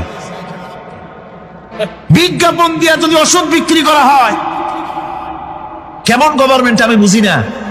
এই পাগল ছাগলের বিজ্ঞাপনগুলি ছাপা হয় পত্রিকায়, লোকেরা বিভ্রান্ত হয়, লোকেরা বোঝে না। তাদের কাছে গেলেই মুখ দেখেই বলে দেবো এরকম আসতেছে, পাগলের মতো চেহারা, মুখ দেখেই বলে দেবে শেষ দর্শন, আর দর্শন জিন্দিগিতে করা লাগবে না। ছোট্ট ছোট্ট পোলাপানো এরকম এক এক জায়গায় হইতেছে।